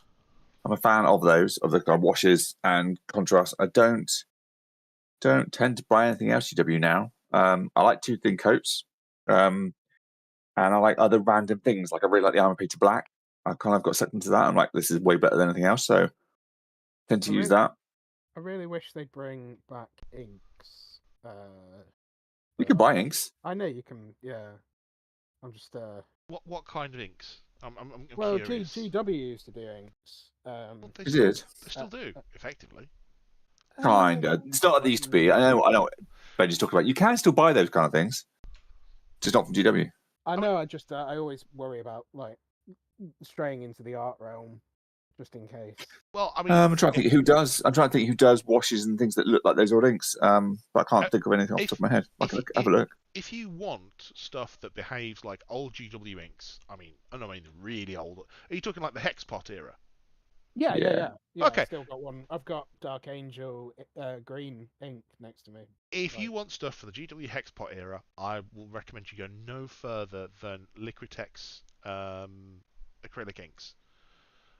So first of all, for those of us who airbrush, they are beautiful for an airbrush. You don't have to dilute them. You just have to give them a quick shake, and they will go through an airbrush perfectly every single time. Love them to bits. But I also here have a pot of homemade Devlin mud, which is a mixture of their sepia ink, their black ink, a little bit of medium. Like, if you are willing to experiment with mixing stuff up to be exactly the color you want, and also take note of what you've used, because otherwise you'll forget. I do like. Actually, speaking of which, the best containers I find for making your own washers and stuff like that are NHS piss pots. they just seem to last longer. Okay, what? Yeah, just urine sample pots. I just had a couple lying around, and they Just had a couple lying around. Of course, it's a problem we all have. Too many use what you've urine got, I sample guess. containers. Yeah, just too many stool and urine samples, but they come in handy. Stolen urine. Moving on. Not Yes, stolen urine. quite. I'm not an athlete. Jesus. But yes, Nick, Um, if you're coming back into painting, I would say that there is two. You've got to take it on two different hands. One is there is no better time to come back into painting in my eyes because of just the sheer wealth of resource that there is out there. I totally agree. YouTube is so good, and so much online social media stuff is huge now. For painting and tape techniques, and I can see that. On the other hand, it's a terrible time to come back into painting because of the sheer wealth of resource out there. Yeah, it's fair. Yeah, nice. You will have so many things thrown at you. You have so many ideas. I want to do this. I want to do this, and like it is potentially overwhelming. I mean, I kind of know that my skills in painting are basic at best, right? So I'm not going to get overly ambitious. You can get a lot more from the same skills now than you used to without kind of talking yourself down. And I think you're doing yourself a disservice, but at the same time, you'll be surprised what you can achieve now. And Nick, you used to paint on the metal models as well. The plastics are a lot better. I had some plastics. I painted. I painted some Convergent stuff. That was all plastic. So what I will say is, depending on what you want to paint, as Kurt Depends said, on what I go with, whether I go with Signar or Crix. No, I'm talking purely like colours, textures. I'm talking more generic than that. Oh, okay. I'd say there are fantastic resources in things like Duncan Rhodes, who, like, if you've ever wanted to paint anything, like, just search up how to paint hazard stripes. He will have a tutorial on that somewhere that will tell you how to do that perfectly. Likewise, if you want to paint rusty metal, that'll be on there as well. But then you've got, sort of beyond Duncan Rhodes, you've got people like Miniac, Ninjon, that's another one. Ninjon. Vince Ventrella. I'm trying to think. The guy that does the Infinity stuff, he's amazing. Oh, and Angel Heraldez. I think. If I'm wrong, please correct me. But I think that's the one. I can't remember, but yes. There is Dana Howell, if you've not seen her stuff, and in fact, literally, just Dana Howell, yeah. So this is a really good one actually for anyone who has any interest in contrast paints, speed paints, whatever the hell they're named for every company on earth, because they all have to use different brands. If you have any interest in those whatsoever, go to Dana Howell's website. I will try and find it and put it in the YouTube notes if it will let me, because YouTube hates me. And yes, Ben, you've just linked Angel Heraldez. Yes, thank you. I'll put the little website in there if I remember. She has done the same skink with a standard monotone undercoat with every single contrast paint that you can imagine, and done the full rainbow from every company. And you can see, is this paint gonna pull? Is it going to stain badly? Does it leave a different colour than what I think it's going to leave? It's very interesting to go through that gallery and go, oh, I thought this was going to be a grey. It's more of a cream. So it's a really good resource to look at. I thoroughly recommend it. There's just so much now. You're absolutely right. There is it's huge, and I mean, limitless options and possibilities, and advice and guidance and opportunities. I'm surprised, Kurt, that you don't use an airbrush, just looking at the quality of your paint half the time. Well, you think I would? You think it does look like I have used an airbrush, or are you surprised? So I don't want to have to. I can't have an airbrush in the living room in the corner of the lounge. So and I don't want to have somewhere else. Like, I suppose it's different spaces, different stuff. So I have more than one hobby. So my garage space, which is where I suppose I might put an airbrush next to the window, is where I have like bike maintenance. It's like bicycles and bike maintenance and other stuff. So it's like other hobbies live there. Bike stuff, riding bikes, that stuff too. So yeah, I've never, it's tempting. It sits there and it kind of goes, and Mike sends me pictures and sends stuff. And I'm like, oh, that's really interesting. I'm going to try and ignore that and not buy one. Well, here's the thing. I use my airbrush for the most basic of things, because I would need a lot more practice before I could do any more of the fancy stuff. Most of what I use my airbrush for, undercoating inside, giving a good overall base coat, and doing a two-tone base coat. That's most of what I use my airbrush for. And as well as that, I will say, an airbrush does not automatically make your painting better than anything else. An airbrush is convenience. That's all it is. Like, I could do exactly the same stuff I do with my airbrush, without it. It would just take more time. So I think there's a convenience is a strange word. I just take your point, and I don't disagree with you. But to me, it seems inconvenient tool to use. I'm happy to go outside, use a rattle can for priming. I choose the right color, choose an appropriate color. I haven't primed white in a very long time, but I am all of my Chimera because of the colors I'm using. So I'm happy with that. I think it's a rabbit hole that I would get utterly sucked into if I started. Yeah. I would be doing stupid fades and others. Like, I've watched YouTube videos about airbrushing, and it's something I've avoided deliberately. And I'm very happy brushing stuff on and rattle canning, and it may happen at some point, but I'd need a space. I'd need somewhere for it, and I don't think I have anywhere. I don't know where I could put it. You know what I mean, yeah, no, I'm in the same position. I don't have any sort of ventilated, spaces even for like a compressor or like. Well, yeah, the compressor. I hate to say this. The compressor you can now replace on Amazon with a small box about the size of 2 packs of cigarettes. Jesus. Like, that's on the cheapest end. Okay, I will not say that it is a brilliant compressor. It will get you through your undercoating. It will get you through your base coating. You can also get a handheld, kind of almost like a big fountain pen type thing that's all in one. It's one big airbrush in one go without a separate compressor. But yeah, again, if I wanted to do it, I'd probably do it a bit more properly than that. And I'm just happy to avoiding it because I think the difference is I like painting. Yeah, I paint almost every day. So I wouldn't say I've painted almost every day for 35 years, but when painting, I have a permanent painting desk set up, and I'll sit down for 20 minutes, half an hour, or like this evening, sit and just do this. At some point, it might be something very brief, might be a wash on 2 models, it might be just something very small, but most days I put some paint on that model. I think for me, it's more that it's 2 things. I like where painting takes me, because it's very easy for me to sit down with a model that's just had undercoat and maybe one color applied to it and go, I have no idea what to do with this model. And then 8 hours later, the model is finished. Yeah, and I don't really feel the intervening time. There's just this sudden realization, like, oh, it's dark outside. I haven't moved in 6 hours. My knees feel like they're going to explode. And that's for me. That's a great journey to go on.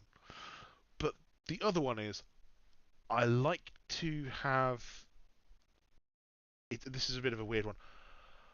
I like to have finished the painting, because it's everything that you do, every model that you finished is a small, measurable, complete step towards a larger goal. Like, when you put a model down and it is flocked, it's got all the basing textures on. You put flock all over your models. That's a bit weird. Actually, there are going to be some. I'm going to try and do a sort of improvised, almost ghillie suit kind of thing with flock.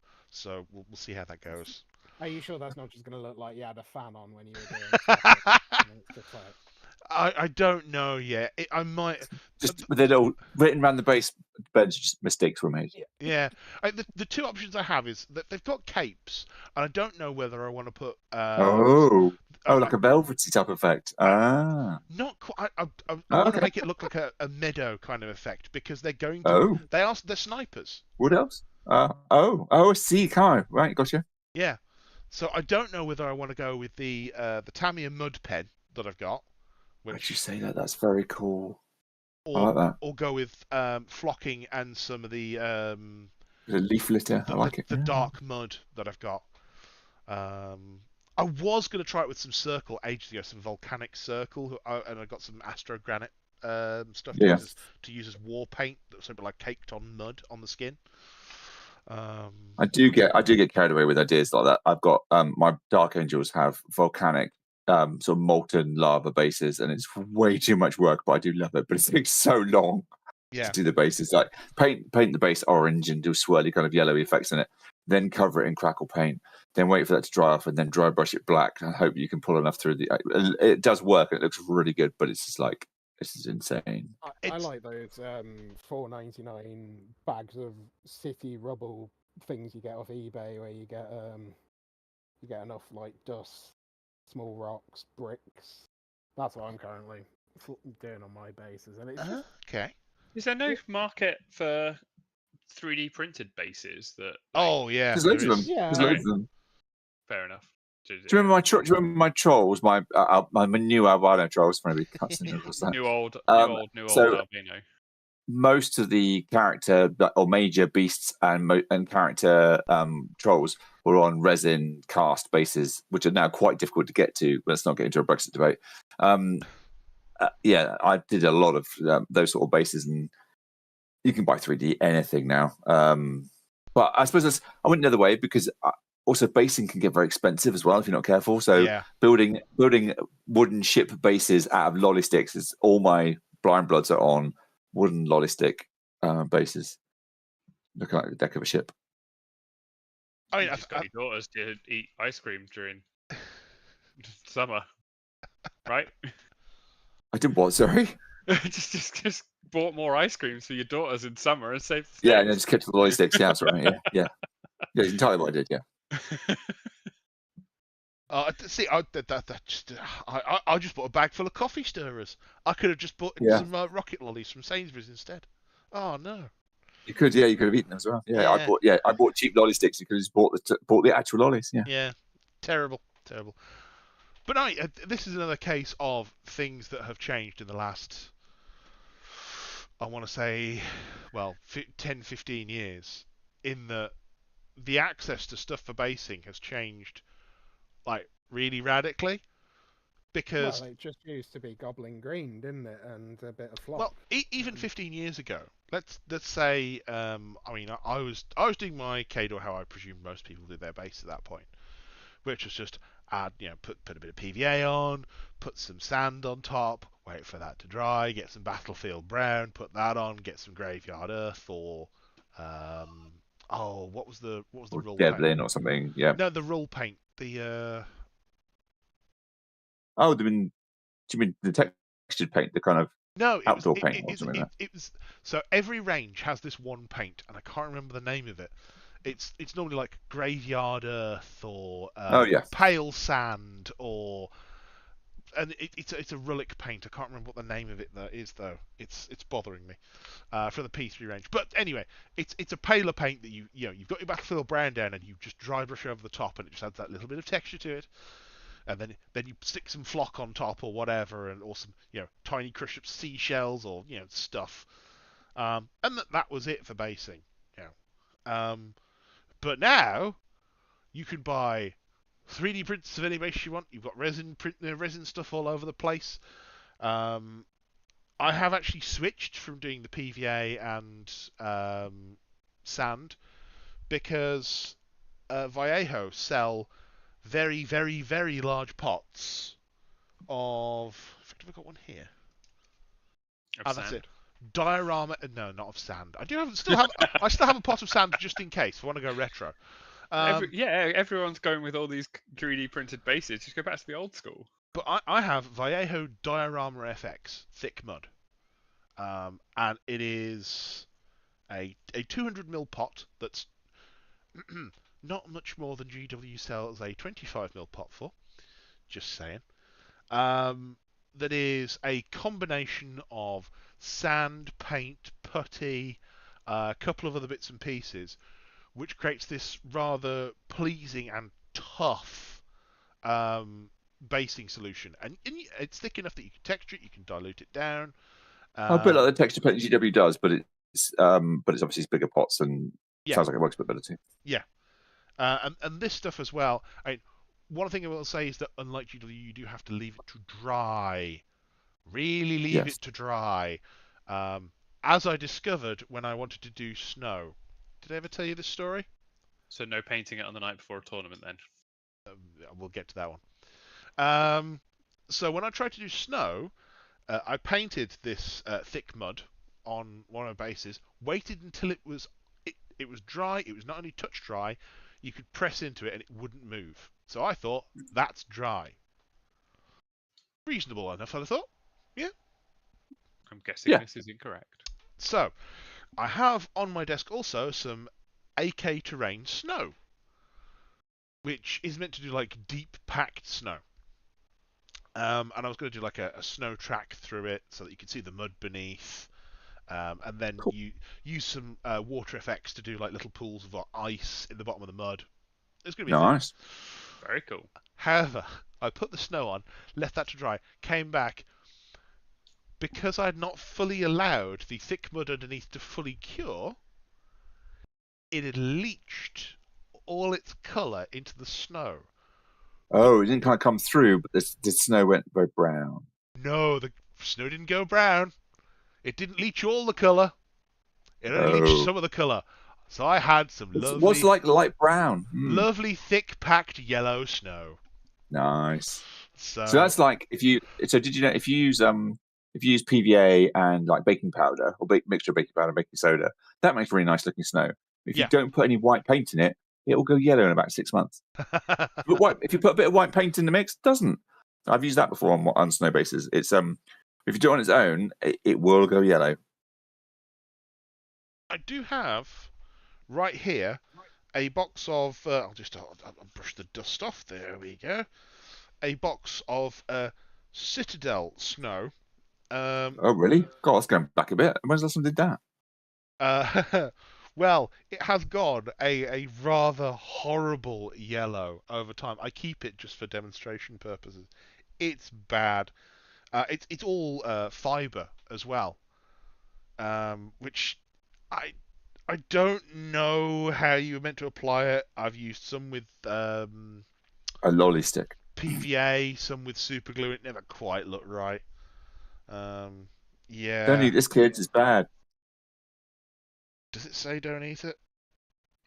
It should say. Bloody well should, yeah.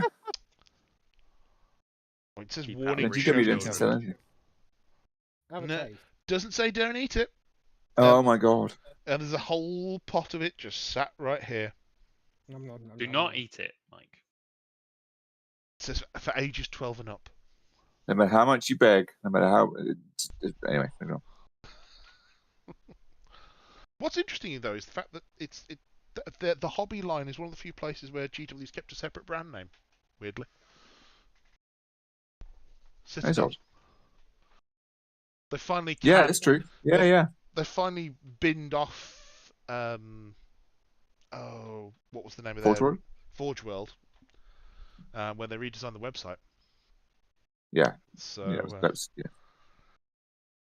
And they used to have a second miniatures imprint as well. Way back in the day. This is. I mean, you won't go back far enough. Citadel made things that weren't Things Workshop. Yeah, they made some Judge Dredd stuff. Judge Dredd, Doctor Who. There's even some prototype stormtroopers lying around. Oh, when they were trying to court that license, but didn't quite get it. So, but they are. I mean, we're talking early metal GW here. Yeah. I assume that because that's when Judge Dredd stuff was around. Yeah. So, anyway, I feel we have wandered somewhat off the topic. A little bit. Of the intention of trying to get people to do more of the hobby. and to promote it at a kind of a War Machine wide level, which is Well, I think that's what Matt was talking about, wasn't it? Was Yeah. the idea of if you'd never seen it before and you walked into a store or a game club and you saw people playing it, they'd be like, "Oh wow, what's this?" Rather than two-dimensional scenery. And I do quite like 2D scenery. Let's not get down too far down that rabbit hole. But two-dimensional scenery and unpainted minis, just plastic models moving around the table with what's that? With no visible scenery. Getting away from that and having 3D painted models on 3D terrain and a dramatic story-driven game, and I agree. Yeah. I totally agree. To be honest, it's Can awesome. we not bring back arcs though, please? oh god. No, I don't think there's any danger of that. We're all good. We're good. Don't know that. Oh, you just don't Wow, want to there's paint. lines do you? on your base. Well, you see. You can only see this way. They can't turn around. What? Yeah, Well, they can turn around, but then they'll move. What?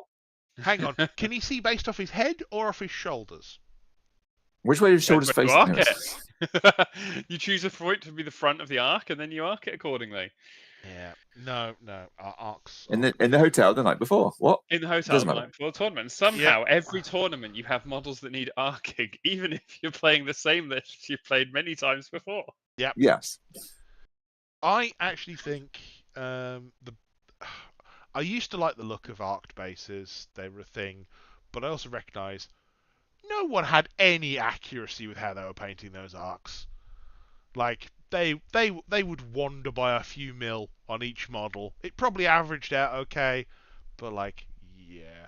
Whereas I now, don't think I did too badly, but no, I agree with you. I remember having printed little things that you put the Yeah, I did too. base on, and then you could just done. yeah, but the thing is, you're applying a brush which goes either side of that nice thin laser printed line. So, like, are you painting too much forward, too much back? Yeah. Like Is the front of the line the front, or is the back of the line the back? Is it? I saw some people who took a little bit of a liberty with where those arcs should be. There were questions of like, it appears you've got a back third to your base and a front 2/3. Interesting. That must make charging easy. I'm quite sure I don't understand what you mean. Yeah. But I think it's one of the reasons I actually do the black rims on bases now as well. It does lend a much cleaner look to the game. I'm the same. I've always liked the black, just black edge to it. It's nice. Do Colossals still have firing arcs left and right? No, Yay. That's The- good. no firing arcs at all. Their bodies still have a left and right half. Yeah. But no, there's no. And you can choose which side you're shooting at, regardless of where you are. Yes. Cool. So if you really want to cripple the axe, you can fire at that axe all day long. Pew pew. Yeah.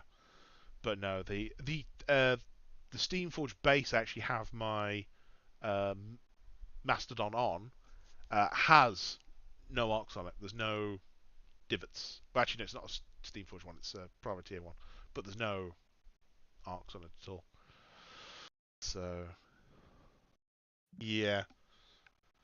The depth of those is good. I mean, personally, overall, I would be happy to go to a place where you do see a little bit more paint on things.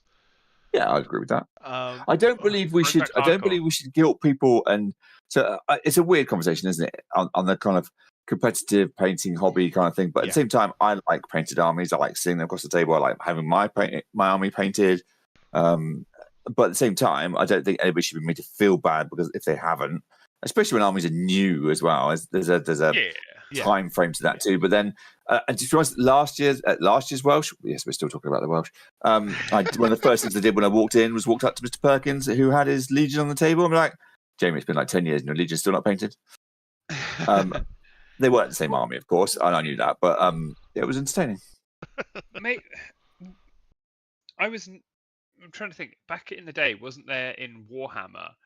Wasn't there a thing that to do competitions to be involved in a competitive tournament? You needed a minimum.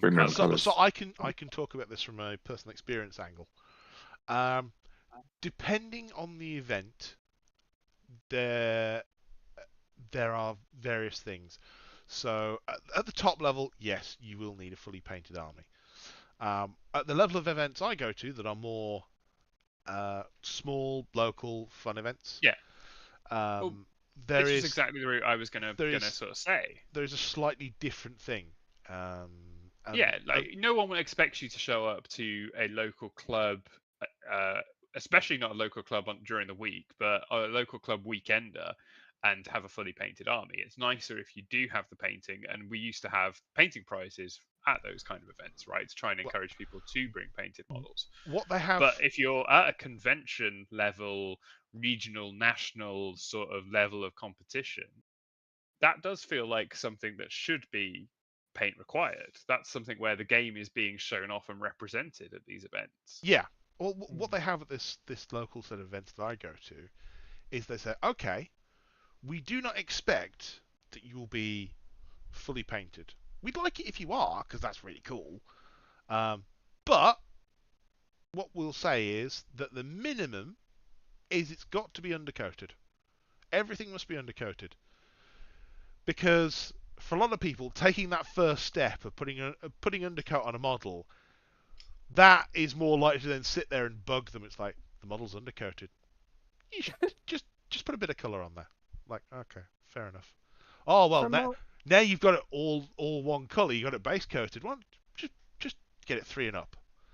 And it slowly allows people to move from I have nothing painted to I have my entire army undercoated to I have some models painted to I'm mostly painted, but over years, effectively. From my stereotype of like wargaming, there used to be it was always the people that were grey, straight out of the box, glued. They only really seemed to care about, the rules and winning, the gameplay element, and then you had the most beautiful painted armies, and they're just in the bottom. Because there are people who are annoyingly both. That's the challenge. Yeah. But yes, there was this, halfway house, but yeah, it usually was the people that invested so much love and care in their models, and then they looked so crestfallen when they were, at the bottom. I mean, to be honest, the rule always is whatever model you've painted this week will be the first model to die. that's fair. That's the rules. That's how it works. It is. Or especially the new shiny thing that you want to do really well that you spent ages painting on. It's never been on the table before you're dead. Yeah. Absolutely every time. But yeah, I mean, I think there is always that stereotype, Benji. I think you're quite correct. But at the same point, I think we're now in an age where, with the accessibility of painting, things are at least changing a little. You will always have those people who are pure game head, don't want a hobby, and that's fine. There are those people who are pure hobby and couldn't care less if they win or lose. That's fine too. Wargaming should always be a broad church that should accept both. Totally agree. As long as they're not going to be dicks about it. Just saying. As long as you're happy to be there and kind of nice to other people, not going to hold you to a standard. But no, I just thought it was an interesting statement to have put out there. On the terrain one that you mentioned, Kurt, there's actually an interesting one. In that, yes, 3D terrain does make the game look better. 2D terrain is probably something that works more fluidly with the game.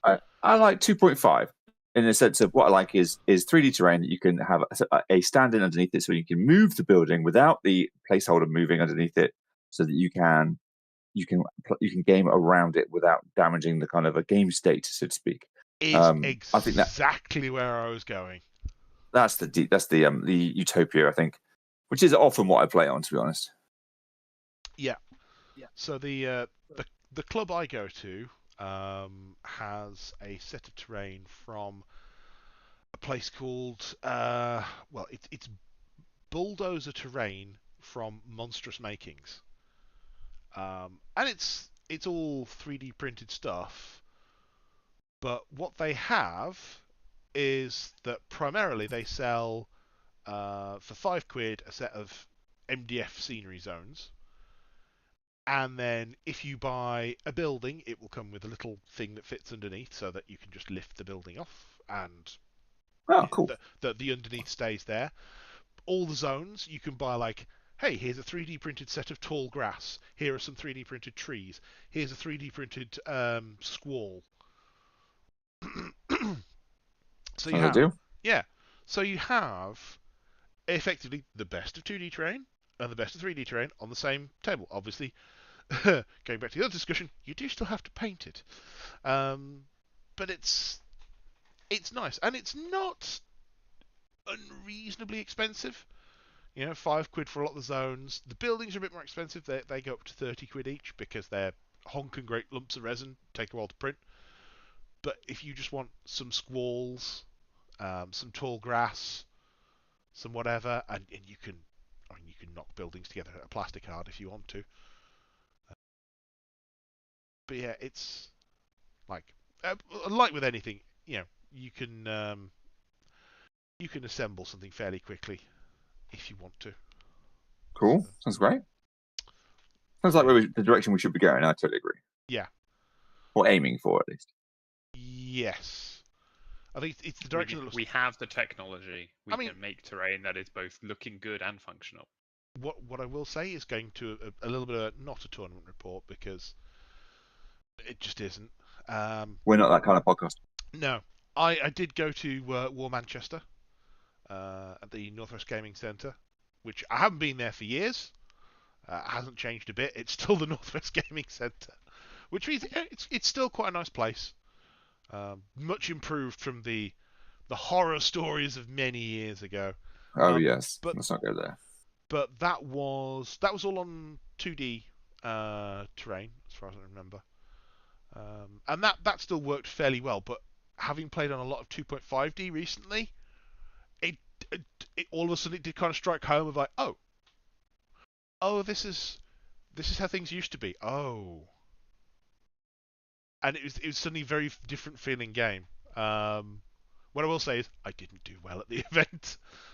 But one thing that should be noted with War Manchester, obviously, it's run pretty close to the heart of Steamforged games, and it is run by Jamie P himself.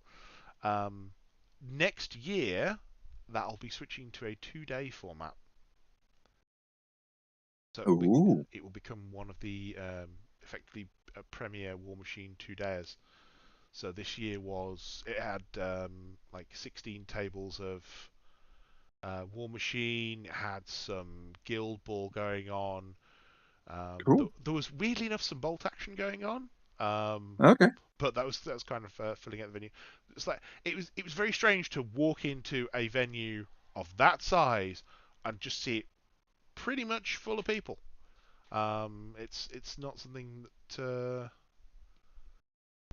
Yeah, outside of the Welsh, not something I'd seen in a while, so it was kind of cool. But yeah, well-run event, went very nicely. I failed horribly, and got one janky scenario win. I was like, yes, this is my win for the weekend. I'm off now. Goodbye. Fair enough. It was also the first time I run into Dusk. Ooh. Yes. Was that what you were thinking about buying? Went out and tried to buy them. Yeah, they are funky. Because the point where you've got there just like, oh, it's a 3-man archers unit. How bad could it be? Oomph. What how many wounds did you say they'd got? Like, I haven't got that many fingers. yeah. Yeah, they are. It's interesting. There's quite different dusk lists and different, but the having listened to podcasts going through all of the and looking at the WTC lists, there are some terrifying dusk lists out there. It's a scary army. I will say, walking into Helith and not knowing what she did for the feat, that was proper like, oh no, I have made a mistake. So I got shot off the table top of turn 2 in my first game at the Welsh. And admittedly, I put myself too far forward and exposed myself a bit too much. But at the same token, I just died. And he had stuff left. You know, the big pig had not activated. Let's be clear. So for reference with Helith, her feet, this is from, I need to look at my control area. Only 12-inch control, but While within Helith's control range, enemy models suffer -2 def and arm, and friendly warrior models gain +2 def and arm. That is Yeah. a Kinds of fair. horrible. That is Crix of old, just in retribution. Well, that's what Dusk are, right? They're the debuff side of Crix. Ish, yeah. It's yeah. Oh, and the fact that she's got fire group as well, just to kind of Okay, the debuff side of Crix with guns. yeah. Oh, they're very guns. There's Oh. lots of guns. Ridiculous range guns take you from the other side of the table dead. Let, Oh, like and then the if you fact don't, that, if you don't deal with the guns, you've got to watch the cats that are flanking you. If you let them get into your lines aren't there anymore. Nick, I say I did like the fact that Mage Hunter Assassins are now a unit, so Yeah. not just one little git you have to worry about. There's now 3 of them, Oh, and multiple wounds. oh no, it gets worse than that. It's not just 3 of them. They're FA3 as well. Oh, okay, so you can have 9 of them. Yes. Did I also mention that apart from the Seeker Adepts, they're the cheapest unit? No, you did not. Yeah, there you go. So let me talk you through the Dreadguard Archers who I ran into and just went, why are these a thing? Dreadguard Archers. So they're, Speed 6 and Rat 7 on 40mm bases, which is kind of weird. Tough, undead. Yeah, fair enough. Vampiric. So if they destroy a living or undead model with melee or range, they heal D3 damage. Oh, is that what Vampiric does? I hadn't looked that up. Okay. Yeah. So It's like snacking. every time they attack, range 12, POW 13 magical, because, of course, magical. The attack types, so they've got Deathly Domination. If it boxes a living or undead non-leader enemy warrior model, take control of it. It gets a full advance and can make a basic melee attack. Oh, isn't that a spell, like a Deathwalk spell or something? Yeah. It's effectively what influence or dominate undead, or there's a whole bunch of them. Yeah. But wait, there's more. You can instead choose to have empowered attack, so it becomes POW 15, or under Helith's feet, effective POW 17. You also have Void Blast, which means you can have it as AoE 2, POW 14, or 8. So, Nice. yeah, they're horrible. You're like, oh, don't worry, I'll just attack them in melee. Well, they're still Mat 6 and POW 12, and they've still got 8 damage apiece, and it hurts. Their cavalry are worse, because their cavalry have spring blades, which means if you don't kill them, they do D3 damage. Stab. Shooting them is the best. Shooting them is the best plan. Just shoot them. Is it? Shoot everything. I mean, it hurts. It's hard to do it, but it's better than hitting them melee. I mean, given that most of the time I was attacking them, they were 15-19. Oh. Yeah. Yeah. Oh, they're also tough and undead, and they have prey and repo 3. Yeah. Oh, I just hear you deflating the more and more you list. did I mention that their tail strike weapon has poison? It's just like, can we add more to this? Yeah, it's also got a 2-inch melee weapon with his great sword that's magical. Sure, why not? Presumably you're paying for this in the Oh, points. oh yeah, they are. Don't get me wrong, they're expensive. I mean, the Dreadguard Cavalry are 12 points. That is more than a full unit of, well, I say full unit, the only size of unit of Man of War Suppressors, who are one of the best units in Cadre. Okay, I would say aren't Dusk a little more infantry sort of specialised? You can play them with jacks, but they just play a bit better with their infantry. They don't tend to have jack hordes. They've got a very good character jack. They've got some good range jacks. So yes, they do tend to have more infantry and solos. A lot of solos a lot of the time. Yeah. I will say their light duelist jack, just he's slippery enough to get close to your caster and get that critical brain damage spray off. And Then in contrast, Spectre is a light jack that is doesn't do a lot of damage, but killing it is not an easy task. But I mean, he's so it's a stealth warjack, which Yeah. that's fine already. 22 health. He's got a generator. I can't see any. Oh, there we go. If I drop that down. Oh, doesn't show.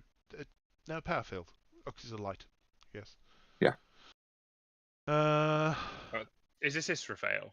No, this is Spectre. No. Spectre, which is not a Yeah. character. It's just comes in the Cadre box. Oh, of course, it's FA2. Ugh. Yeah. It's not a character. Yeah. You With- can throw those on objectives, really making life quite difficult. With Apparition, Duelist, an 8-inch spray that causes brain damage, a glaive that's got crit brutal, and a force shield that's got beat back. So, Wait. Beat back on the fourth shield. So if you're hitting the shield, oh no, so he No, has no, to no, no, he no, has to no, hit no, you no. with the shield. got yeah. Yeah. Not the weird. not a metal do shield, they still yeah. have the weird shield mechanics in Dusk that Retribution had, or not? No, well, Retribution don't have it either. Not in the same way. They have a power field, but it doesn't heal. It's just like extra Doesn't wounds. heal It's anymore. kind of- Okay. Oh no, it's more like some of them have like a warcaster type that spend focus. Isn't there? Is it a character jack that can spend its focus in order to like a warcaster can? Regens. No, not regen its field. Just take 5 hits onto the shield, so to speak, like a warcaster. Oh, okay. I think that's right, isn't it? Is that right, Mike? You're I looking at it. don't know enough. It's about- something like that. I've played against it in cinema mechanics like that, and I'm not looking at it right now. So forgive me if I've got that wrong. That's fine. But they do have shield mechanics, but they're not a regen shield that they recharge like they used to in Mark III or previously. But they do have shield mechanics that serve a similar purpose. Let's go with that. Gotcha. Also, Dusk do have a very nice unit for helping their warjacks along.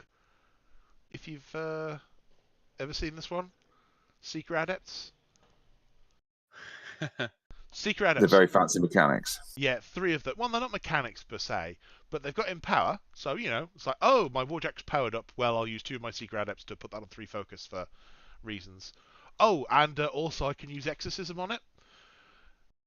So, that means it gets Spell Ward for a round. Nice. And anything that's on it currently expires. Which, on those little spectres, that's kind of bad. Because the Def 13 arm 17, well, Def 13 arm 19 if the shield's working, well, Def 15 arm 19 if it's in melee. There you go. Yeah. And all of a sudden, you're just moving this. Hang on, how bad is this thing? How does it die? It doesn't. Okay, it doesn't die. Okay, Yeah. It's a light, you say. Okay, it's a light. Yeah. Did I mention that the Shrieker cannon, which has the critical brain damage, is a pistol as well? Oh, and No. and magical. Yikes. Oh, and its main melee weapon's blessed. And magical. Yeah. Strong. Yeah, I mean, don't get me wrong. It is 10 points. It is a costly light warjack. Like fielding 2 of them that's 2/3 the cost of a Cadre Colossal. But still, right place, right time. Those things are evil. Yeah, but then again, a lot of that can be said for a lot of the stuff in War Machine at the moment. And That's true. It is about picking the right thing in the right place at the right time and hoping that you make the right moves with it. And the right tool for the right job to try and deal with it too, because there's definitely counters across the faction, but some factions have real trouble. It feels a bit, some of this, especially listening to, it's not Focus and Fury, it's Pirates on the Field. He's going right through, his podcast is going right through all the WTC lists. So if you fancy listening to somebody talking through WTC lists, Tyrants on the Field is very, very interesting. And he's going through it and talking about counters and talking about how what plays into what. Really quite interestingly. Well, I find it interesting from an audio perspective, like audio stuff. It is interesting how these things now counter one another in certain ways and how some things really can't. I find it interesting. It feels a bit like Mark II, I suppose is what I was trying to say. When things felt really clean in Mark II, yes, where you had distinct kind of like what there was very much counter and foil, and some things just really couldn't match up against others. Certain matchups were very, very bad for some factions, and it was in a similar place, but doesn't feel quite as terminal as it did to me at the time. As in, Crix into Trolls was a horrible time in Mark II, for example. Yes. Well, I mean, they largely turned off Tough, didn't they? Or something, I can't remember. Yeah, there's a lot of them. Yeah, a lot of the Trolls tools just vanished, and in fact, everything was living, and they were very good at interliving stuff. Yeah. Didn't have anything that wasn't living to try and deal with them. Yeah, but interesting. It's worth it. I think it's worth a listen. I'm enjoying it. He's I don't know how far through he's got because I haven't actually sat and looked at it. There's quite a lot of them, and they're quite long, but I find it interesting. Yeah. See, I'm still hoping that our new Trolls player at club kind of gets their stuff together and plays more, because having played into Brian Bloods once, like, oh, that's horrible. If you only played the Brown Bros once? Yeah. Oh, I didn't realize that. Yeah, I only played them once. Okay. And walking I into think we know where that was. walking into that brick wall, like, oh, okay. Every other time, like, yeah, sure, this Warjack can kill a thing. Then goes to Brian Bloods and goes clonk. My mace doesn't work anymore. Clonk. Oh, that's bad. Yeah, Trolls don't brick like they used to, but they still kind of manage it in a way. I mean, I think I could probably get through it with the Mastodon, because not many things stand up to PNS 24.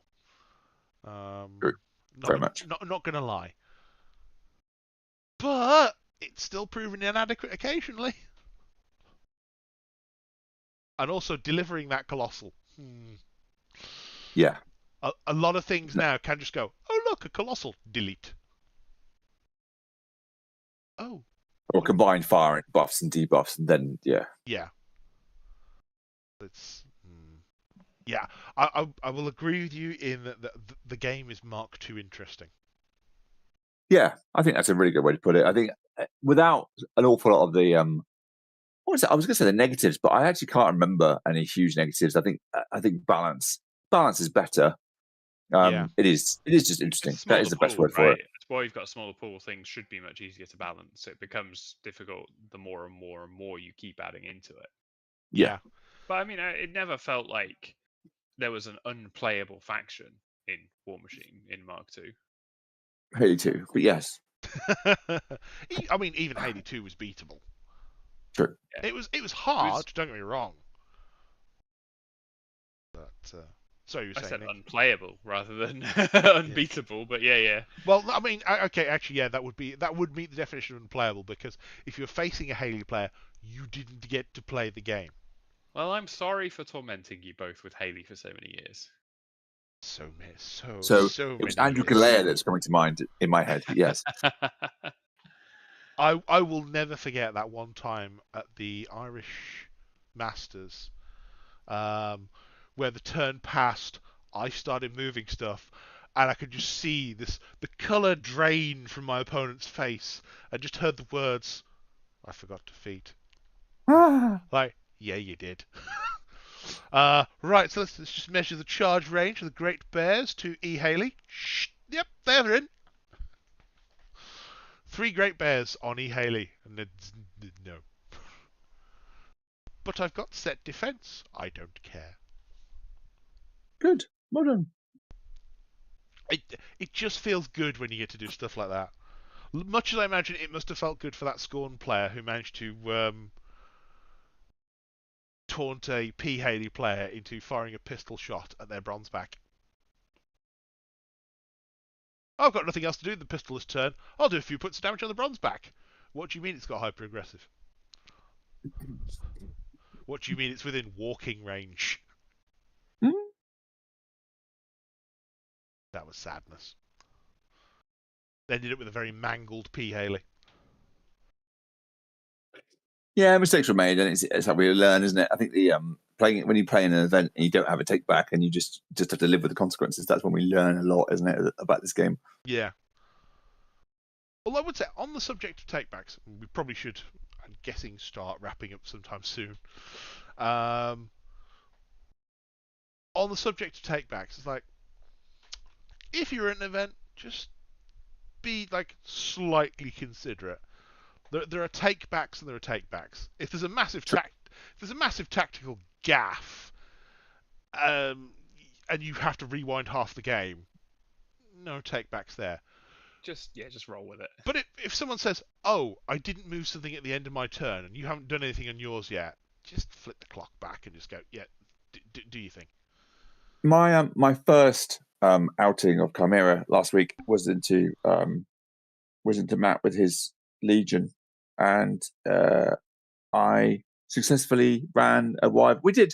He did support me in making sure that I did everything I needed to get my buffs and Hunter's Mark off on his Archangel, so I could charge my Wyvern at the Archangel and then swing hits over onto his caster after I'd smacked the Archangel his Archangel once, and his caster died.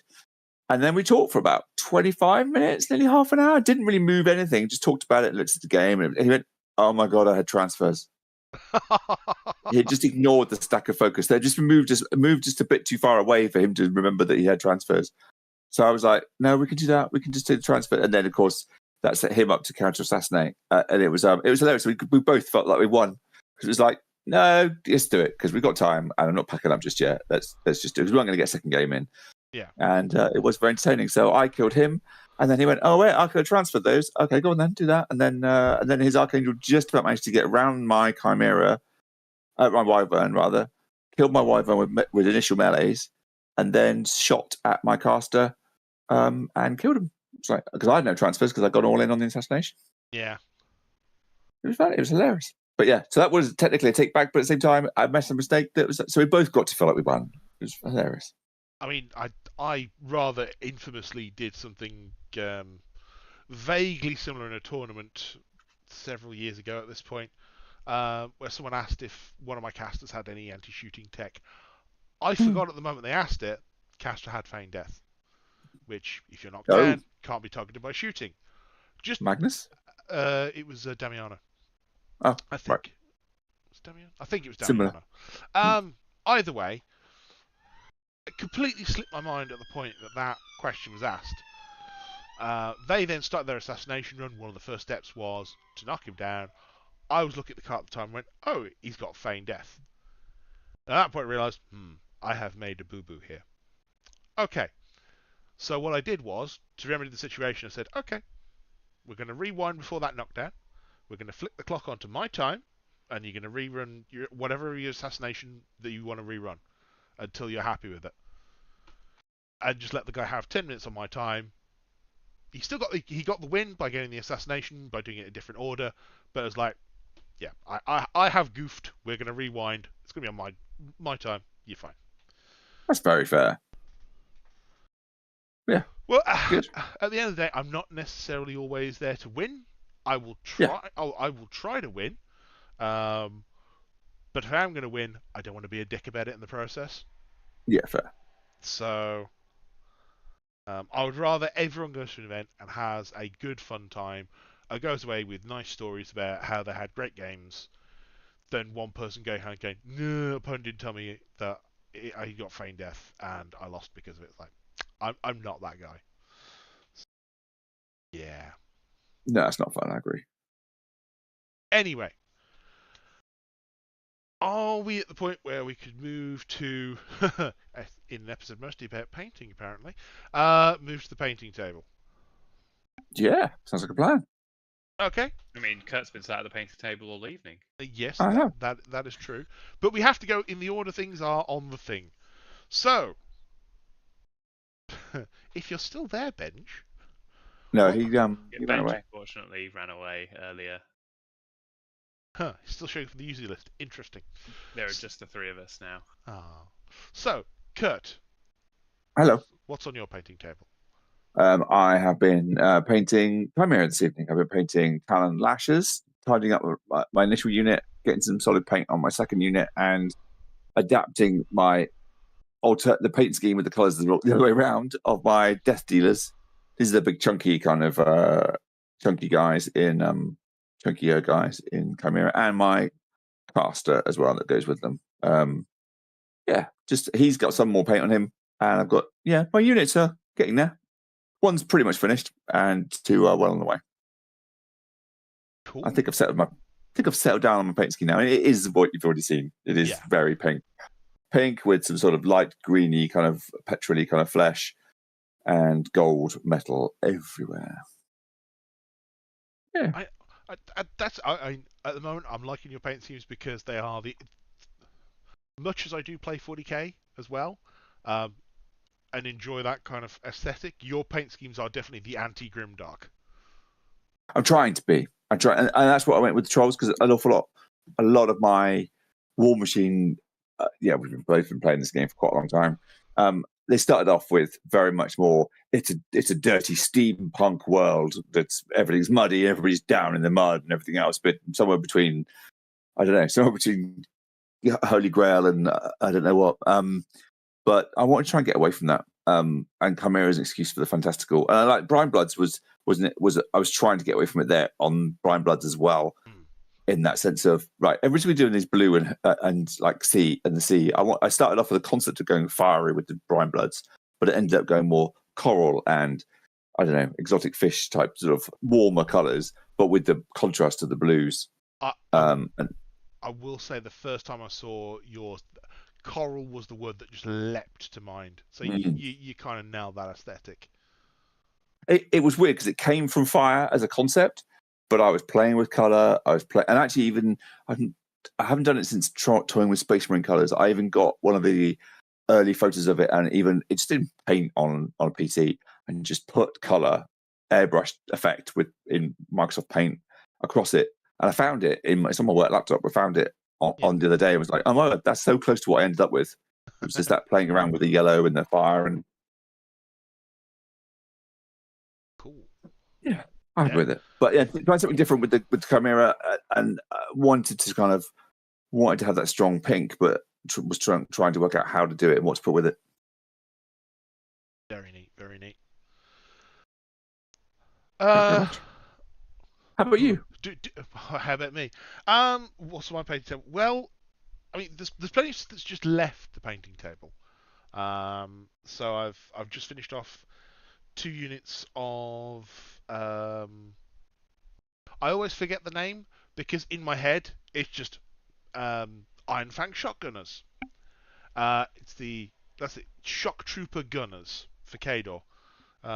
Did 2 units of those pretty much at the same time, and they've come out very nicely. They're just my standard Cadre will be green scheme at the moment with blue and yellow shoulder pads. And I've tried something with the helmet that I quite liked, which I'll carry on with the units now as a unit marking. So effectively like a badger stripe down the middle for Unit 1 or Unit 2. And they came out quite nicely. Did a couple of the officers as well. And for the officers, I actually had to try something completely new. So they have on them military peaked caps. Yes. And yes, nice, yeah. So they've got sort of the brim, then there's a band above the brim, there's a panel at the front with a logo that's sort of sticking out from that, then there's the top of the hat as well. And I knew that with how the colours I wanted, I knew that if there was any blue on there, it had to be above the yellow. And then I wanted to include some gold, but I didn't know if it would work with the. And I was really stuck as to what I wanted to do with the hat, which for such I mean, it's the one thing you see from above and from the front, so you need to get it right, I guess. Yeah. So what I did was I opened up, just bear with me, Microsoft Edge. Went to Copilot Composer and said, okay, and started going through the different combos of colours I could put on the hat. Like if I want a yellow brocading with a white behind it, I want a blue panel. I want the top of the head to be. I want the top of the hat Okay. to be yellow. I just went through and got it to make up pictures of what the hat could look like in various colours and various styles, until I found one that I actually liked. So actually just using Microsoft AI and just getting it to make pictures of military-looking hats and going, yep, that one, and using Cool. that as I the have to admit, inspiration. I like to think I'm quite good on colour wheel kind of knowledge of. I enjoyed art at GCSE and worked in a textile environment with lots of colour work for a long time after that. But actually, with the Chimera, I was looking at colours and debating them, and even and Dom was who I regularly play against. It was he who sent me a screenshot of a colour wheel, going, "Well, this is the triad. It's kind of going. If you're going bright pink, then it's got that kind of green that you've already picked out. But actually, yellow is that third factor or a yellowish kind of colour. I'm like, oh, that's the gold.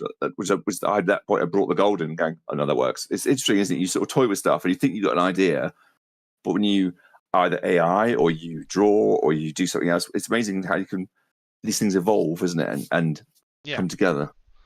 I enjoy that process a lot. What it effectively allowed me to do was, certainly for this model, was to bring in an additional colour of action, which was the white that's on the chest panel, because on all my models I've got one blue shoulder, one yellow shoulder, and didn't know what to do with the panel in the middle. I was like, and just adding that as, yeah, it's given a bit of nice depth to the model, and I'm really happy with those officers, so I may try and add that to more of the models as I go. I do find it interesting when you start digging into that and you look at PP's own colour schemes going right back to sort of Menoth, which springs to mind as a really interesting, unusual example. So it's quite obvious with the yellow and blue of Signar, but and even Cadre, kind of the contrasts are quite clear. But Menoth is just, it's easy to go, well, it's red and white. It's not. It seems like at casual glance you think red and white. Red and white aren't quite complementary, contrasting. It's purple and yellow, but it's just purple pushed almost to red, and it's yellow pushed almost to white, and it's so clever. It's plum and cream more than it is. Yeah, it is. It is, but it's easy to kind of dismiss it as yellow and white. But it's exactly that. It's the Menoth red is or whatever the right word is it's a plum. It's almost a burgundy kind of. Yeah. It's heading towards red, but it's from a purple route. I find that kind of the way you can play with colours to still use the contrasting kind of rules, but you can bend them quite a long way and still get really interesting effects. Well, it's a lot of Menoth is playing off, and I'm pretty sure this is intentional. What you'd see is an aged version of a priest's robes. In either the Catholic or Anglican churches. So where you'd have a lot of those sort of the purple thing that hangs around the neck with, you know, the white gone to cream of the robe, it does have a lot of those religious connotations just with those choices of colours. Very much. Which was always an interesting one for Menoth. I enjoyed my. I've sold my Menoth, but I did enjoy my Menoth for a long time, and I played a reverse colour scheme, but using the original colours, but reversed them, which was a colour scheme that I think was in Escalation originally, the second book that came out. Yeah, and I really liked that. I think it was much. It was just maybe even Brios painted in that reverse colour. I'm like, I want to do a whole army like that. That's awesome.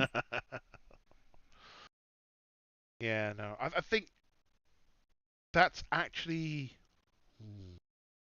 At the risk of going back to the main topic, I think that's actually something that I would love to see come back to either the website or some of the socials or something like that, is actually have Steamforged Games not official, but like suggested, even hey, here's some alternate schemes you can use, here's some inspiration, because I've actually seen people go. Sorry, Kurt, you really broke up there.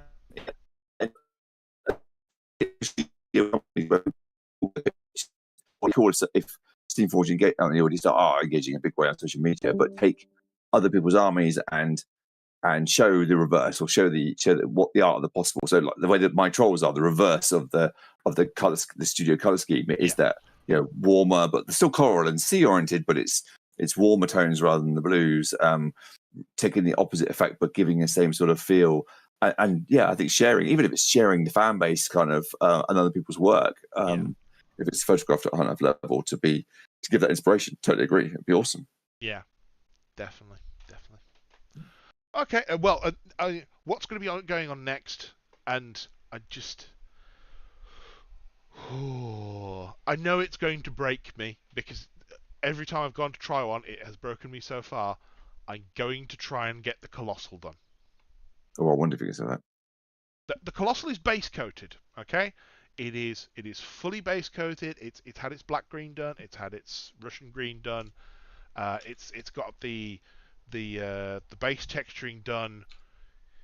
It needs the metals doing, and I hate it. I know I'm going to be there painting. Which metal is it? It's Surcoat silver for just hours. This is the new Cadre Colossal, right? The Mastodon, yes. Yeah. Which it makes the old one looks like a child's toy. It is absolutely stupid. It's huge. Well, I mean, yeah, it stands up for a start. I had to buy a new box. So the 9-litre really useful box, the double height one, doesn't fit. I had to buy an additional lid so that I can have the double height lid on top, and it just about squeezes in. So that's fun. Also, it's got magnetic weapons and everything. So yeah, that's going to be fun to paint as well. So yeah, that's going to be. I don't even have one yet for any of my armies, but I'm sure it happens soon. Well, yeah, I mean, yes, you get the Abyssal King for trolls. Abyssal King. I was going to say Brine King, but yes, Abyssal King. Okay. It does. The artwork's amazing for that. Just this huge, great octopus tentacles, guns, sat on a ship, grinning at you. It's going to be silly. It's going to be silly. Mm-hmm. I mean, Nick, you've already talked about kind of trying to get back to assemble your style, which I'll then eventually get to paint. But yeah, no, I've not really been in the country in the last month very much, so I've not had a chance to do anything. But now I'll be back for a little while, so I can get some stuff done. Have you got any thoughts on like what you might paint them, or is that still too far off? Got some white rattle can primer. Ooh, okay, it's a start. Yeah. What were we going to say, Kurt? I was saying it was a start. That's yeah. Yeah. One of the things that you can do now that I've seen people doing with the white rattle can just primers. Obviously, it's white is always the challenging one to paint over because if you don't hit everything, it's very easy for it to look incomplete. But one of the things I've seen people doing to counter this, it does take a little bit off the colour, but depends on your mileage. Is just once it's white, run over it with a layer of either Null Oil or Silicon Grey, one of the Army Painter washes, and it just takes it not to a grey, but it just takes it down a level, and it also in some of those gaps because it's filling in those darker colours. If you don't quite hit everything, it tricks your brain into thinking there's a shadow there, rather than why is that underbit brightly lit? So as I've evolved my color scheme, my process now, I think as I'm going forward, and as is a lot of what my career are right now, is a primed white, which is something I have not done with an army in well over 20 years. But then over the top of it is the Drakenhof Nightshade, which is like that purpley kind of shade. Yeah, it goes over the entire model before I do anything else. And then I start highlighting up from that to try and work on the pinks. But just so there's that, everything has and in purple, even if it's underneath the green, still works as a good shadow under the green as well. I'm happy with how it's looking. It's coming together quite nicely. So that I agree, Mike. It's to take a shade to give it that contrast, so that if you miss any bits, you've got dark, and it gradually sinks down the model naturally anyway. So you're catching those undershades a little bit. It's almost a zenith, but it's not. But it's I'm doing the same thing, and then dry brushing like crazy with the white and then pink, and then throwing other colours on. Yeah, there's a lot of the 16 models in the set that I've got, a lot of them are quite light, so things like the battle droids and things. But the ones that I am not sure where to go with are the clone troopers, because it's white, right? Oh, ah, actually, Kurt, you did some of those with some speed paint. I can't remember. Sorry, I was distracted for a moment. I did some what? Sorry. Some like Clone stormtroopers or troopers. clone troopers with speed Oh yeah, I did. paint. Yeah, I did. Yeah, I did for Legion. Yeah, I did. I did a whole load of stormtroopers, and that was speed paint white and a mixture of different things. So I think there was a grey underneath the bottom, and then I might heat you up. I When think come I see think you I now. started with a grey, and then a heavy dry brush, and then I chucked apothecary white over it. And apothecary white is an amazing thing at that point. You feel like it's just going to be just white, but it's a funny thing. Apothecary white, the contrast white. Fair enough. Yeah. So I mean, one of the things is, even though you think, oh, stormtroopers, they're white. Like, yeah, Grey. the real highlights, they're white. Yeah. But the bits where the panels meet each other and the bits where like black shows through, it's like that's not, and that's how you get to play with contrast paints and actually make them. Yeah. So I did. look real So fucking I think that good. was the start of me pushing contrast paints further and starting with the mid grey, dry brushing quite heavily with an off white or a white, and then throwing contrast over the top. But that's probably the start of me doing that a lot. Was that with the stormtroopers? So I think I started with stormtroopers of grey, dry brushed a lot, and then apothecary white over the top of that, which is a weird grey but white on the top, but grey underneath. Good stuff.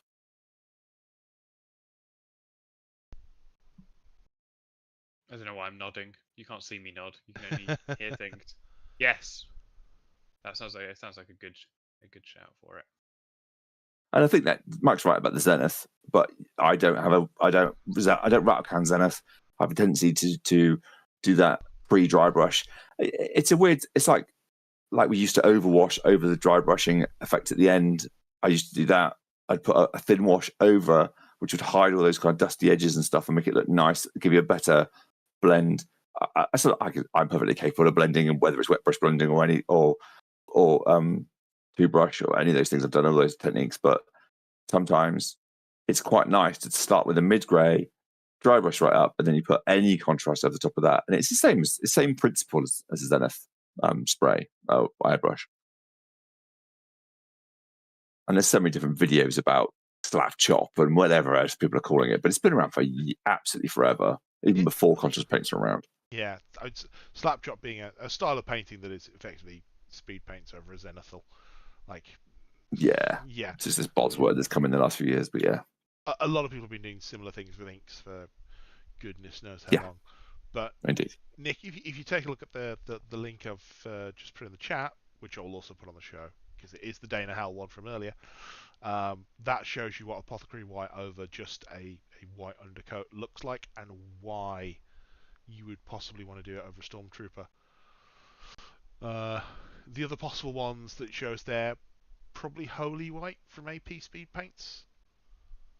Okay. I think that may be. I mean, I don't have. I think I've got a Army Painter base set of like 16 paints or something, but that's all I've got at the moment. I was going to look into painting a little bit further on. I've got to build them all first. So yeah. No, it's something to consider more than anything.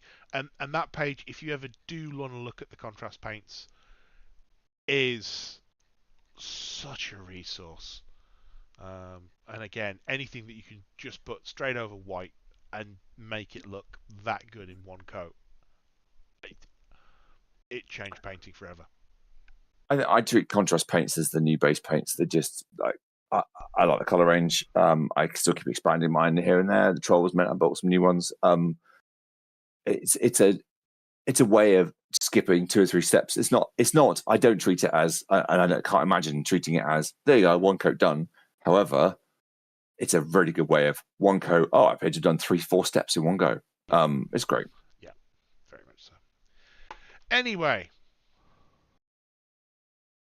I think we should probably sign off for the evening. Yeah. So, oh no, we've got no Alex. You've been listening to Elite Cadre, the War Machine podcast that doesn't take itself too seriously. I almost slipped there. The War Machine podcast. War Machine and Hordes podcast that doesn't take itself too seriously. I've been Mike. I mean, I've been painting models that use Fury, but I've been Kurt. And I've been Nick. Say goodbye, Nick. Goodbye, Nick. Hooray! Oh, 104. 104. podcast done. Yeah, 104 episodes. Jesus Christ. Okay, that was the technical difficulties episode. I shall investigate what the hell happened with my microphone. I have a feeling I know what's happened, but yeah, that's gonna need some investigation. So yeah, no, it was good to talk. I think I will set up another one of these for in a month, and because I'm actually free tomorrow, I might try and edit it. I don't know how much of a glutton for punishment I am. So in a month, when's a month? I'm away the week of. Where's my calendar gone? This would be we August, still online? right? We need to get it in before the 26th of August. Well, I was I'll actually go away then. Yeah, I was actually going to try and fit it in Week of the 12th is better for me. week of the 12th.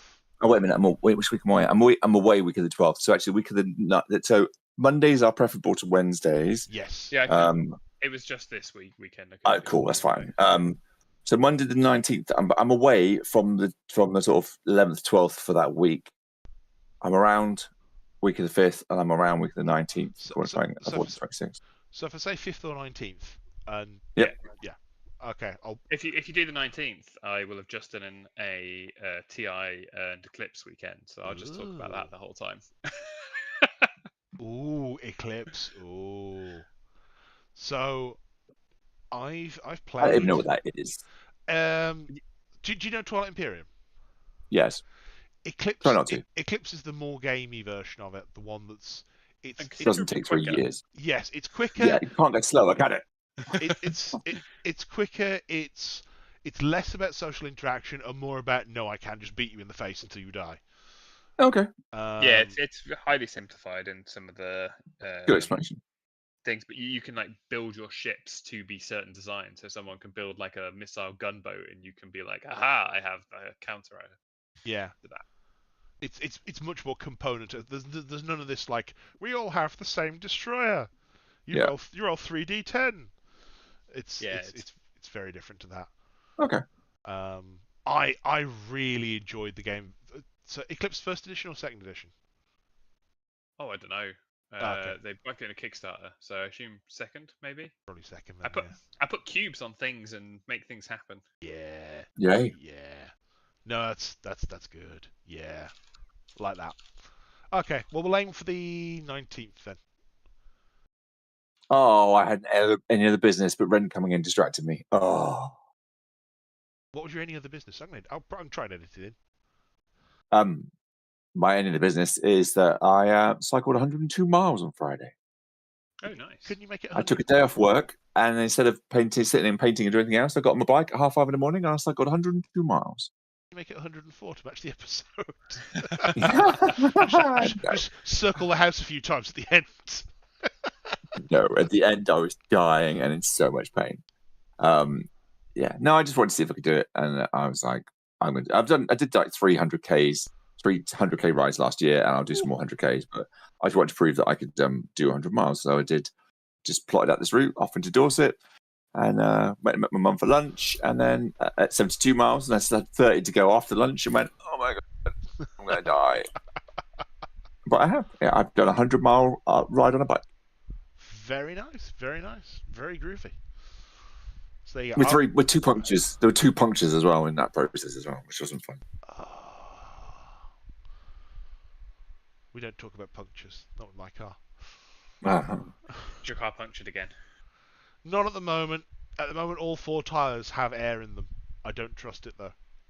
Just about. Wow. Just because this car, when I get a puncture, replaces the dashboard with puncture stop. Like, oh my god. Yeah. So all I get is the speedo and nothing else. Technology. What a wonder. Yeah, it's like, give me the rest of the fucking dashboard. Please. remove error. Allow me to change things with the stick. Nope. You should stop now. I still need to get to the garage, though. Oh, I hate it so much. Get the spare out the back. No, wait. Spare? Spare? What is this spare? I don't have one of those. I don't like not having a spare. I've got a space in the back of my boot for a spare and don't have one in it. It's like, what the... Me too. I didn't know that until I bought it, and I was like, oh, I forgot to add 500 extra quid for a spare wheel. Jesus. I mean, sometimes you can go to a scrappy and just kind of like pick one up for a bit. It's been tempting. I have been tempted to do that, especially as the car's getting older. Yeah. My car is nearly 20 years old.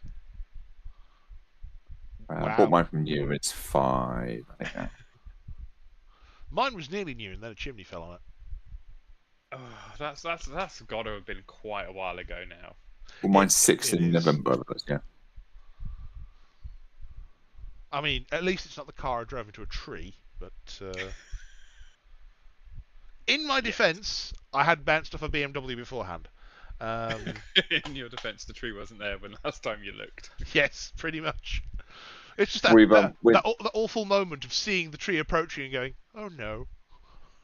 We are looking at trying to get a car that we can get the whole family in. Because then we have 5 teenagers, and the not my car, partner's car is a Zafira. Yeah, we've got a Zafira 7-seater, and that's not big enough for everyone now. You can put 2 people in the back, but they're not comfortable anymore. They're too big. It's fine when they're a bit smaller, but the youngest is 12, and he is like 5'10". So it's I'm not joking either. Yeah, they don't fit in there very well. I need to rethink the car situation at some point. Oh, a perfect vehicle for you, Kurt. Let me just put that in the chat. There we go. A bus, not a minibus, a bus. Well, you want legroom, don't you? I really do, yes. Yeah. Plus, that is the classic Leyland National. Oh, local flavour. I mean, yes, because it was all Chase buses around here ever used to use. I swear I have lost fillings to the amount of things the amount those rattle as they drove along. I thought you were about to geek out on buses there for a sec. I was worried. Oh God! I only know these because I looked up that specific bus when Chase buses died, and the fact that there are still some in service in other countries baffles me. They were all made in like the 1970s. They are awful.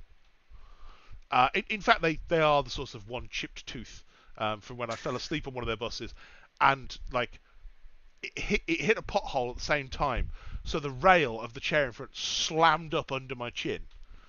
That was not fun. Yeah. So yeah. Anyway, to the 2 people who have been listening. And also we're still on YouTube. And also the rest who have tuned in. Thank you for listening. We hope you've enjoyed it, and we'll be putting out an edited episode as soon as I regain the will to live. Excellent. Yep. So I'll be stopping streaming now. Thank you, and good night. Good night.